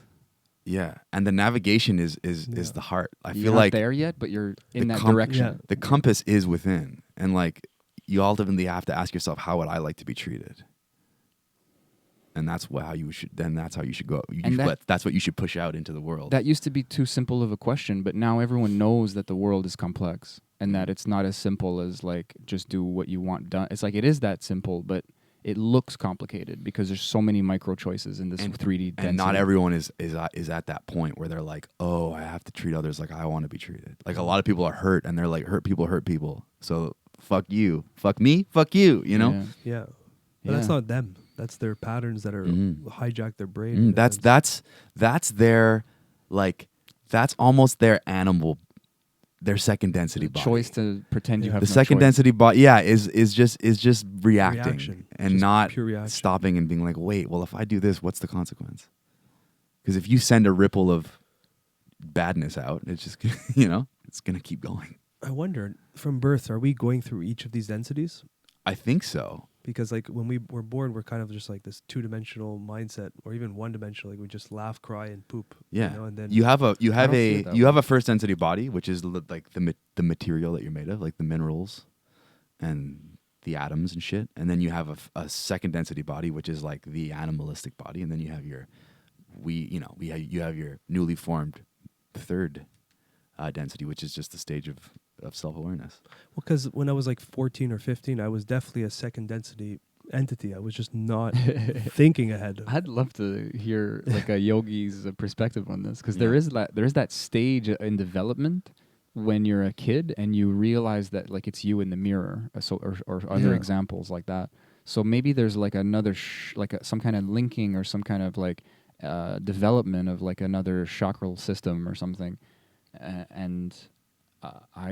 but I do feel like from the moment we're born, we're receiving all of this stuff, and we're actually, like you've said it a lot, and the Buddha said it a lot. You know, like meditation is There's a lot of removing. Yeah, there's a lot of shedding to go back to something, and I think that like I said before about Undoing. Jesus, I called it the tabula rasa. You know, you're in this blank slate state. Yeah. I love that. That's a Blank tricky slate one. state. That's a tricky one. Yeah. You're in the fucking Well, that's it. It's undoing. BSS, bro. Yeah. Blank slate state. But like it's I don't know. I don't have a point, but I just feel like kids are born in a kind of, I don't want to idealize it, but there is a kind of in terms of perception, there's a perfection. Apparently there's like young kids can see back out the veil from whence they came, kind And of see their thing. past lives and and shit. yeah, and have a bit more of a, I've of read a stories memory of of these that. You're things. already interpreting it as a life. Yeah. Like, but in between that is like nothingness or everythingness. Yeah, it's hard to remember what that's like if I even, at that age, I don't know. Dude, meditate like a lot. And you'll feel Just dissolve. Yeah, you'll be like, I was elements once. I still am, kind of. Yeah. Like that karma is involved in your life and your decisions today. Yeah, there's a video that I saw of, it was just like a super cut of like all these animals, but every shot the eyeballs were in the same place. Oh, wow. So they like either moved the thing closer or further so that every image of every animal would have the eyeballs in the exact same place. So it was just this set of eyeballs staying there, and just the animal around it was just moving, and it was like a frog, then it was a deer, then it was a person, then it was a cat, then it was a dog, and it was just like, because the eyeballs don't move, it's like you're staring into consciousness and seeing all of its forms. Oh, wow. And it's like it's all the same thing. It's all the same thing. That's kind of the vibe I got from watching this video. Wow. Oh, wow. I don't remember. I've tried to find it again since. It was something I was just scrolling and I found it, and then That's a trip. it's a trip. Is that It's animated, or are they just No, it was like actual images of animals, but they had just like lined up the That's so cool. eyeballs, which is like the window to the soul or whatever. It's the So they opening. say. Look at all this gorgeous information we have, dude. I meant what I said before, man. We can just think our way into the highest echelon. Yeah, We can be the I Illuminati. think you're already there, and I think that is ultimately what power is knowledge. And the individual, truth. reconciling that individual and collective, and realizing that you really are just like this thing. And Yeah. that's I guess that's I mean, part of the how many truth. of us would choose properly if we were even given the right context for the choice? Like, we're not even given. Probably not many. We're given a different. We're given this fake context of like of separateness, from God and from ourselves and from our neighbors. Is that a weird freedom of like realizing you don't even have those choices? And just being like, oh, then the choices I do have are super easy. Like, I don't have to worry. Like, what would I do if I was Bill Gates? Like, probably the same thing. Yeah. But I'm not him. Why am I thinking of this? Yeah. It's like, and in that one instance, you don't judge him and you don't judge yourself anymore. And you just like do you. Yeah, I feel like when the majority, or at least I don't know, there must be a critical mass of us, a number, think and behave in this way, you'll start to see an immediate shift towards some sort of like utopia or some sort of higher state of existence. I think it's coming, man. I think it's coming. already I there. smell it. Something is. I don't know what it looks I like. smell it. But I yeah, smell it. it stinks, man. But Yeah. a good stink. It's a good stank. Yeah. I don't know. I'm hopeful. I'm also scared though, and I think it's important to keep that fear in line because Mm-hmm. You know, What are you Fear afraid can of? cause you to. Yeah. I'm afraid of. Yeah, that's what I'm worried about. I'm afraid of their plan or whoever's plan. If we're talking about some type of entity that's trying to control, that it works.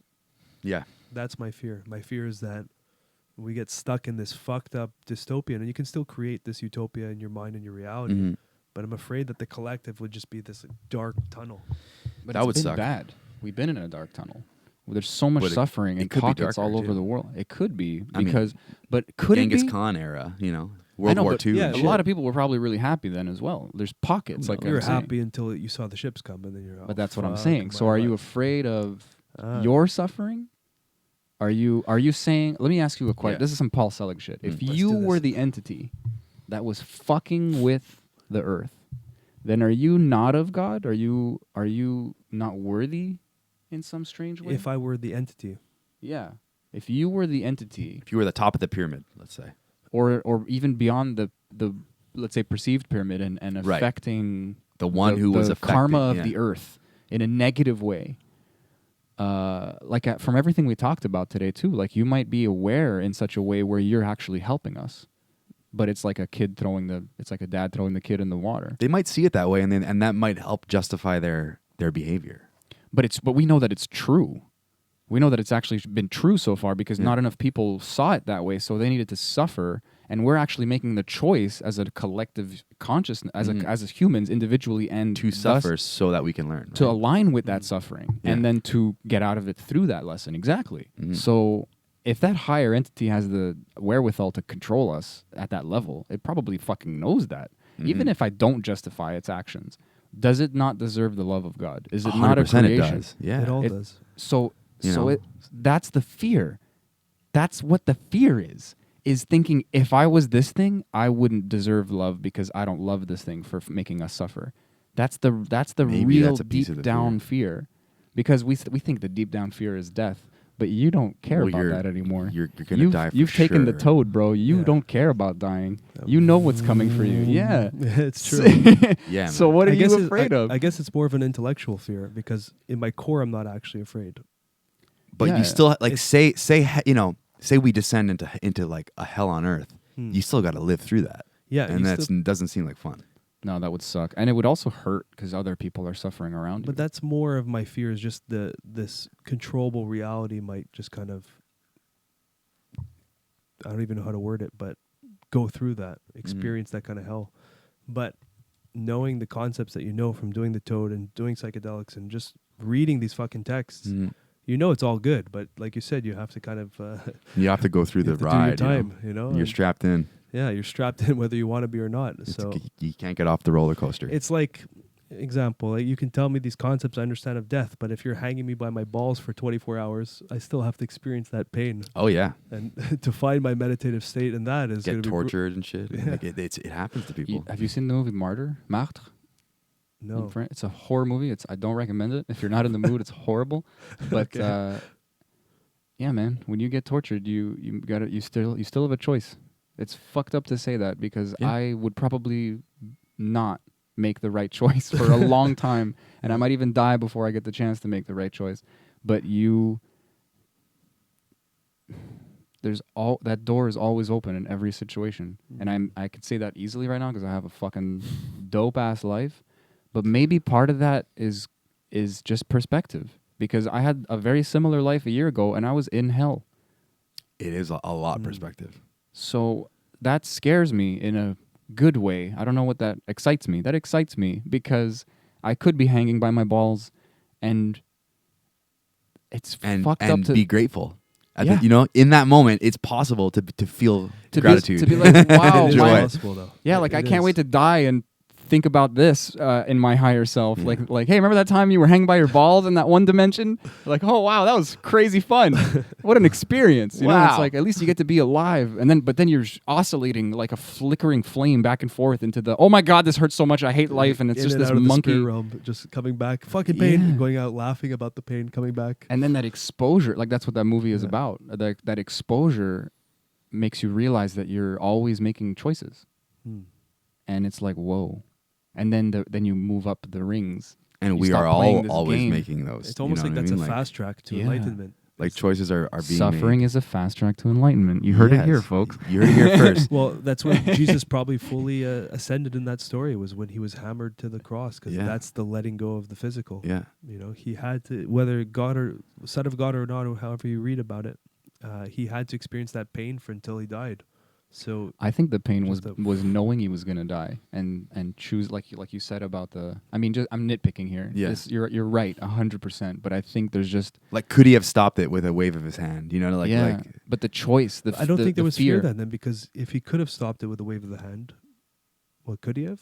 I don't well, that's know. the thing is like Yeah. we're assuming Why that we're assuming, yeah. in the story the character is someone who discovers, shows up, is a higher density individual, and because they're such a high density individual, they can remember their past lives. They can they start to remember that they are this omnipotent being, and they can maybe force lightning. But it wasn't like a spur of the moment kind of thing. He was aware that he was going to get nailed to the cross. Yeah, like he knew he was being betrayed, but yeah, I guess he knew he was going to But get betrayed. And Again, nailed okay, to it's the an cross. archetype. You know, we can if it's a real dude and he like he just ate the bullet kind of thing. But like all that aside, and even the die for our sins thing aside, like he's on the cross, and in the story, he says, "Forgive them." God gets pissed. This guy is so connected to the universe that his like, even them knowing they're doing something wrong and fucking doing it anyway. All this collective energy is like, dude, I'm gonna fucking storm and rain and not like you just killed yourself. Like God is pissed at itself. Like you're doing this, Yeah. and then Jesus is like this like pivotal heart energy in the center going. They don't know what they're doing. It's like you stubbed your toe. Are you mad at your foot? Like leave it. Just keep going. It's fine. You know, like, are you mad at? What are you mad at? I don't think Nothing. God is mad. Like I don't think the one infinite intelligence is looking at Earth and they're hanging Jesus and I don't think God's like fuck. You know, God isn't angry, but God is anger. yeah. This is God where things get fucked up. Yeah, God is like, that's why I said It's a the bottom up. possibility. We created that hatred. all these things are a By hating possibility. ourselves. Like all the Yeah. suffering that you see and all the love that you see, all the whole spectrum is a possibility in this thought, in this moment of what would it be like to be many? The zip. Yeah. The when whoops. you unzip the file, it contains infinite MB of data. Yeah. Oh God, that's fucked up. That's a trip. Life's a trip, dude. Here we are tripping. Yeah. Are we done? I don't know what that. Like, do you want to do an intro in revert? Like, we just started talking. Yeah, we kind of did. Like, how are you, man? I'm fucking amazing. Life is good. Life is weird. Right? Life is definitely weird. crazy, So yeah, like But we're just navigating, man. our friend Mark is back. Yeah. but it's picking up for me. So we're putting this from the back to the front, or we're just gonna leave it in the back? I feel like leaving it. leave like it. this. Leave it as is. It's an Everything outro. happens Don't- for a reason. It's an outro. It's It's intro. like what we're talking about, like reverse engineering the equation. It's cacophonous. Yeah, We're- we're shaking things. putting up. the intro at the back. Very though. fitting to put the intro at the back. It is. Yeah, what do you got going on in your life? Well, you're always busy with yeah, like music. up until last year, I was like playing 3-4 nights a week drums, and I was like earning my rent that way. I was really interested in production. I was starting to produce a bit for like some local artists, and then the pandemic hit, and it was a perfect opportunity for me to be like, well, I want to produce full time. Like the goal was to produce full time. Playing drums was fun, but it was like it's taxing. Traveling is taxing. Late nights are taxing. So I was like, I just want to be in the studio, make some tracks, get some residual income off the radio and shit. I saw that as being a better outcome for me than, and so the pandemic kind of handed that to me on a silver platter with, whatever it was from the government, money every month to stay home and work on my shit. Yeah. Perfect. And so the result of the year was Jonathan Roy, who he's the guy that I played drums with. We've been working on his new record for at least like 2 years at this point. So we finished the record. I'm a co-producer on it. Nice, man. It's kind of like a bunch of my goals were achieved this year, where like I put out a major record. I finished it. Yeah. I contributed. I'm a writer. I'm a producer on it. And it just feels good. I don't know. I feel like I'm advancing in that area of my life. That must feel amazing, dude. You've been feels talking amazing. about like that, Yeah. or something like that for like years now. And it's kind of like how we just said in our chat, where like, things that are seemingly inconvenient and no fun ultimately can lead you to exactly where you want to be. Well, it's a perspective switch. Yeah. You know, it's like many people took this time to better themselves or to really try or take that chance that they've always been dreaming of taking. And then others kind of fell into the spiral of just pain, and which is all fine. What is the obstacle is the way. Yo, That's the that's best. fitting, man. It is the way. It This is is. the way. So you were given this obstacle, this pandemic, which we all were given, Mhm. and you turned it around and made something beautiful. Yeah. Beautiful out of it. So props to you, bro. Thank you. Yeah, and that's out right now if you guys want to go listen to Jonathan Roy in Yes. English. The album's called My Lullaby. It's on all platforms and stuff. We'll share the link too. Check that out. Yeah, We'll put it in cool, the description. And yeah, I mean, like I've been just doing a bunch of that for some other artists too, just making music, mixing, recording, producing. Nice. So I don't know. I'm happy. I'm thinking of saving. I'm saving up. I moved back home during all this. Like I was living with my girlfriend. She moved to the Caribbean for vet school, which is Nice. cool. Very cool. Oh Sup- yeah, I forgot about Sup, all Liz? And so like we had a place together. She had to go. I didn't want to pay all the rent myself, so I was like, "Mom and Dad, I'm coming back." They are super stoked. They love me. They're probably happier to have me than I am to be home again. But I am just like saving up all my money because I want to build an Earthship. I don't know if you guys have ever heard of these things. that. Yeah, these. I'm like, sure I've spoken to you about them self-sustaining, offline, off air. Yeah, shaped in such a way to Yeah, to it's use like nature for- you use like an earth berm, like you basically, which is like a pile of dirt. So half your house is sort of built behind a big pile of dirt, It's kind of cool. and the other house is the other half is a greenhouse.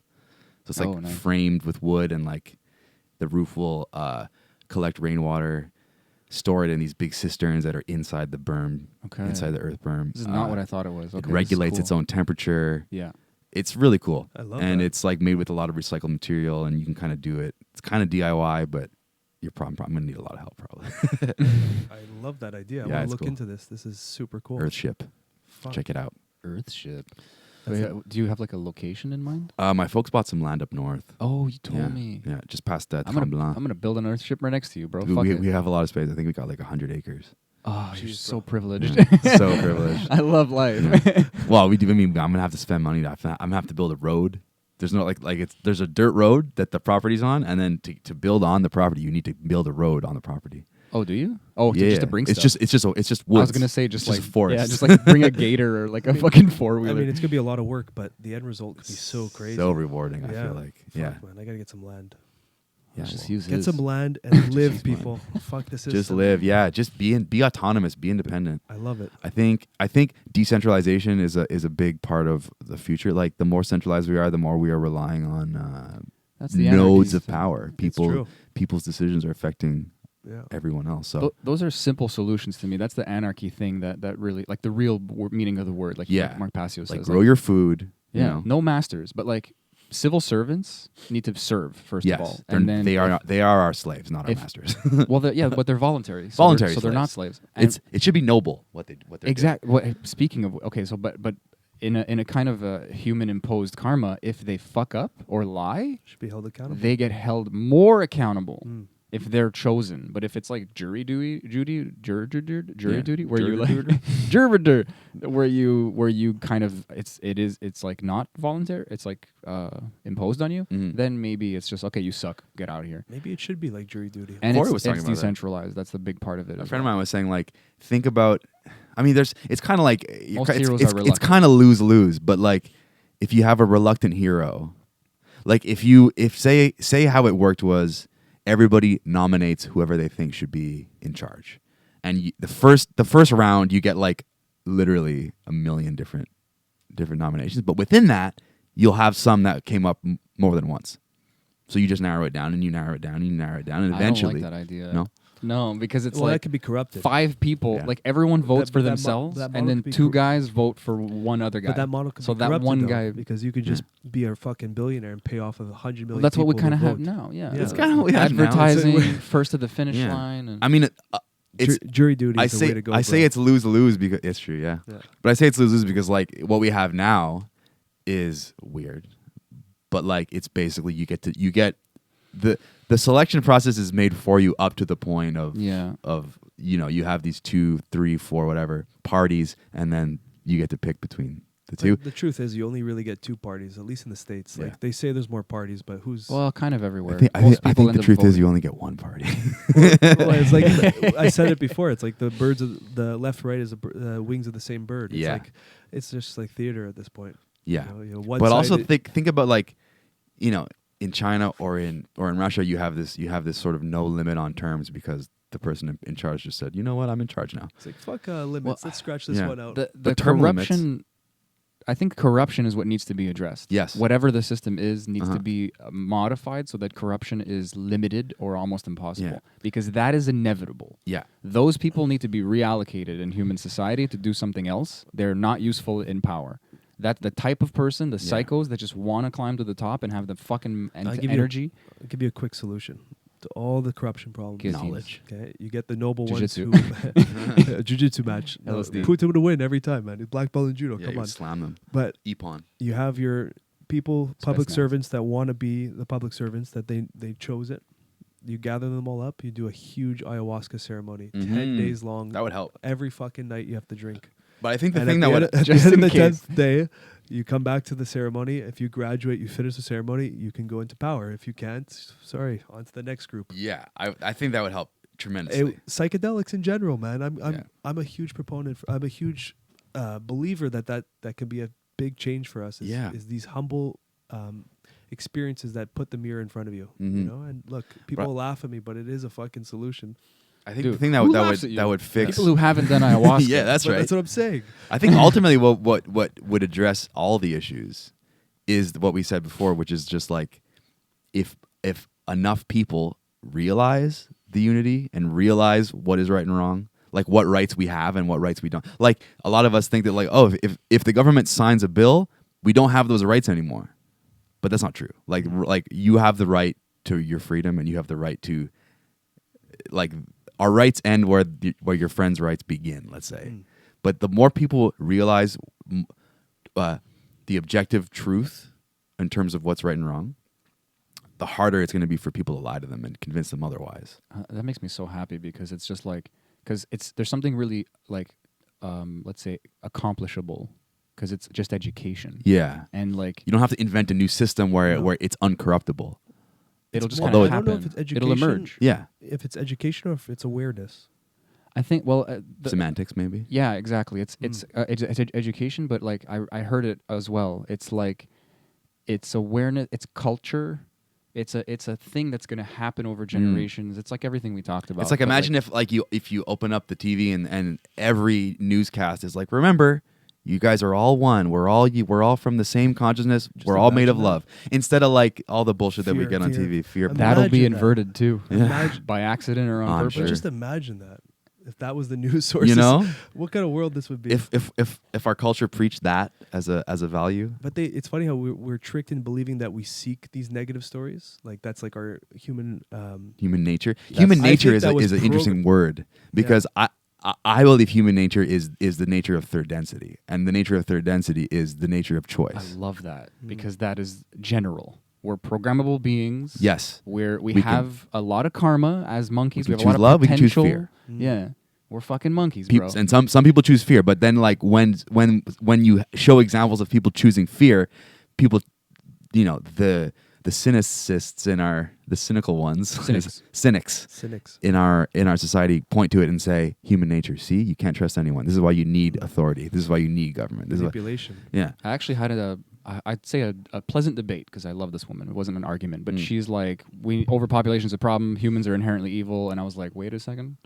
Like Here, kill yourself. Yeah, you know? no, but she's amazing. Well, not me. But Yeah. you know Not me. what? Take if this is what you think, then shoot yourself and Yeah, same like- with the do mic. us a service and lower the population. That's a great mic drop argument. It's I just like- couldn't say that to her because I love her. No, Like she, I don't actually mean that. actually, but I in a actually comedic way. argued- I don't mean that in a real way. Same. Like, Yeah, like the extreme like, argument. yeah, it's just like No, but she's so smart. She's incredibly smart, smarter than me.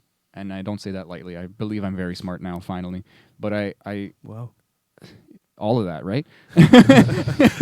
But she was like, I recognize that this is the modality I need to exist in because of where I am right now in my life and physically, locally where I am. Yeah. And I was like, that's amazing. Like you honestly recognize that like if you were in a different position, you would just think differently and believe differently. Like that's how aware she is.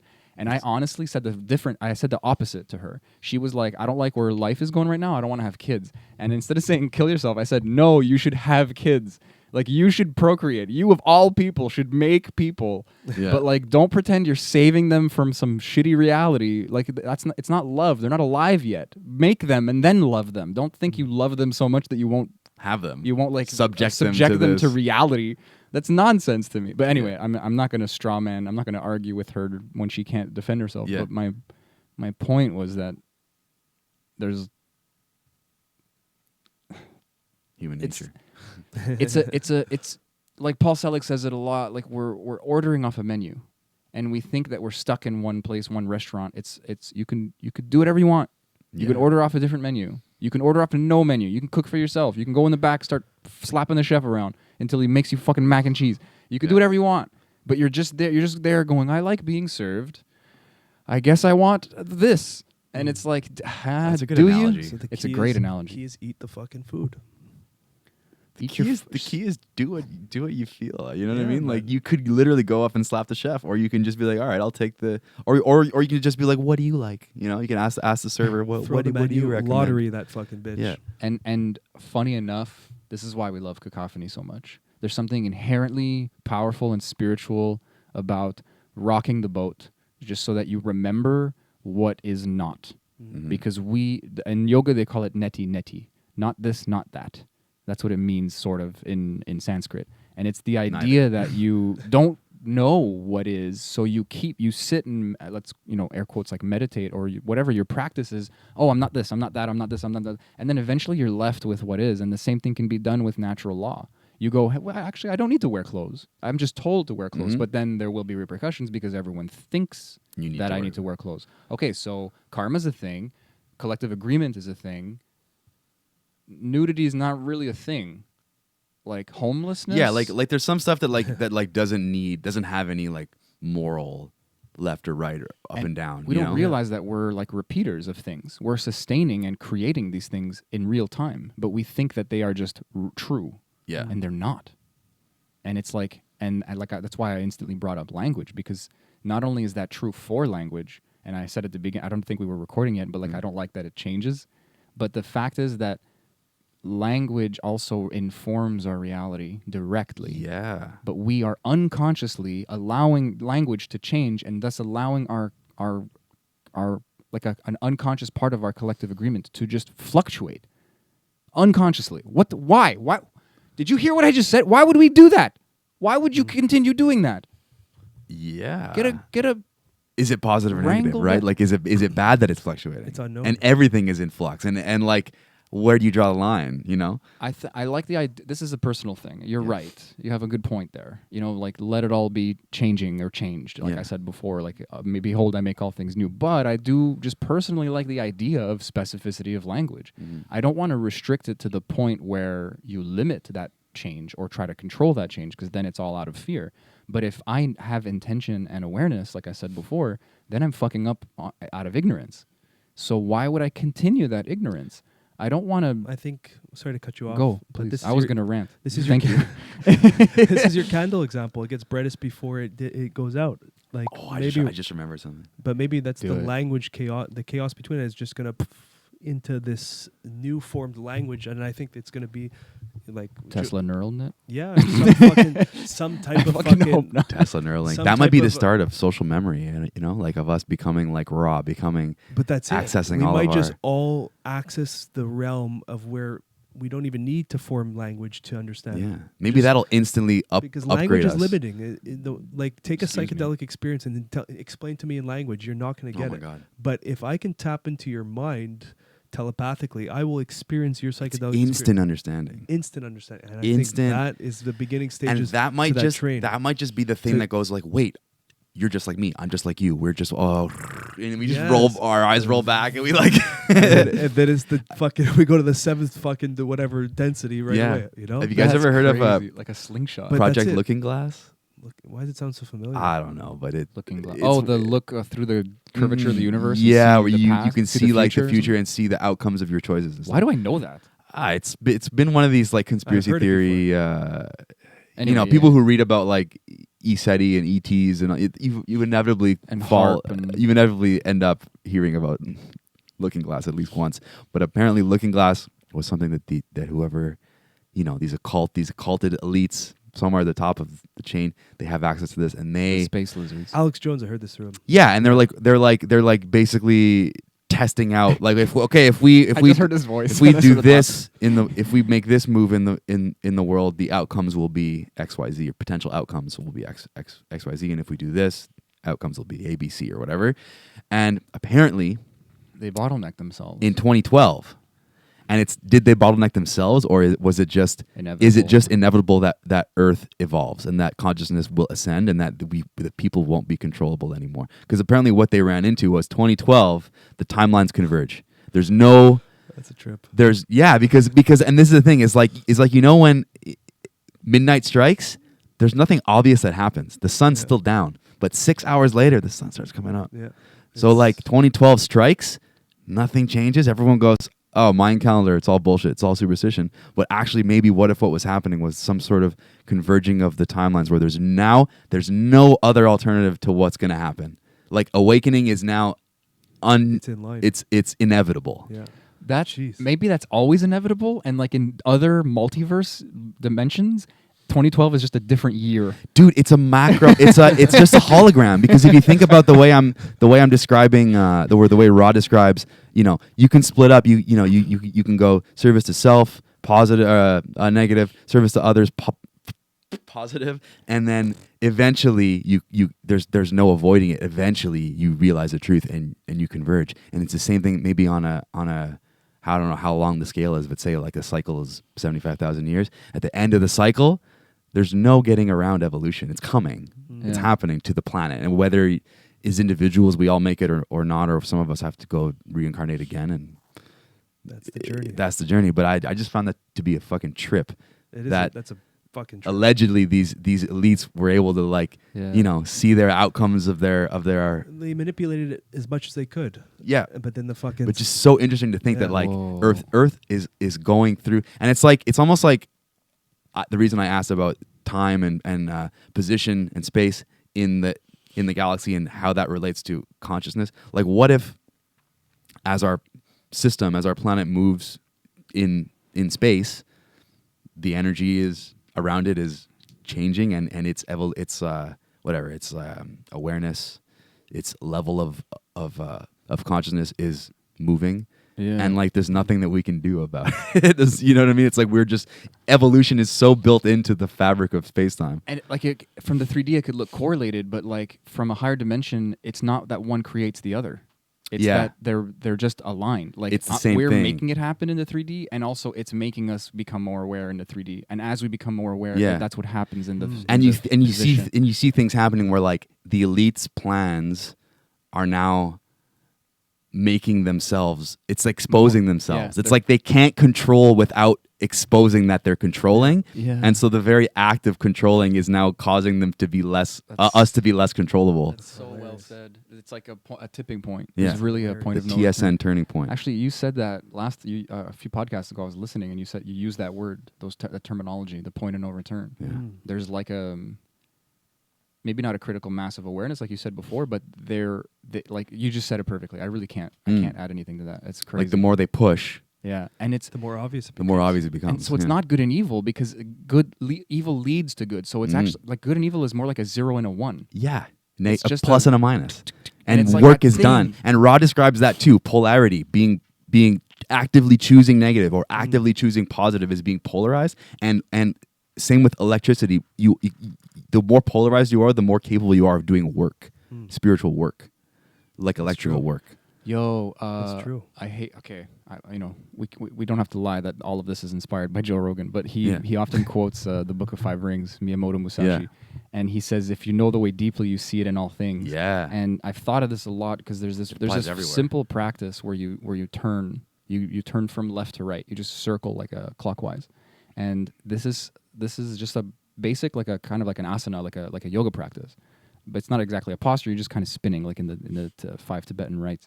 And the idea in a kind of spiritual way is that you are going from the left path to the right path. And if you go, like you said, deeply to self-care and selfishness, self-love, whatever, you go as deep, even in the chakra system, like you have that logic where you understand and go through the ego into this deep understanding of self-love that leads to universal love. Mm-hmm. It's the same thing. If you go deep enough in They seem either to one, both lead to each other. yeah, it's a singularity. It's a loop. Yeah. It's literally a It's like you run through the screen and you come in the other side. Yeah. And you run out that side and you come in this side. What? and it's like that fucking thing I talked about where things blip into existence and destroy each other. There's Forever. Yeah. That's the one. That the one is the two and the zero is the nothing. Like it's like zero, It just cancels itself out. 1, 0. Yeah. That's evil. Is just fluctuation, like imbalance.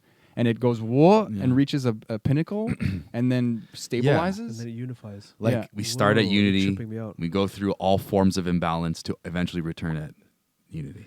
And then it's a circle. And then A sphere. the next octave, and then you keep going. And then we do it again. Yeah. Okay, guys. Okay, that's it. I think that's that's Good job. almost 2 hours, something. Yeah. It's long enough. I don't know if we're going to keep this all. I'm not editing it. I'm not putting this to the front. This is staying Fuck here. it.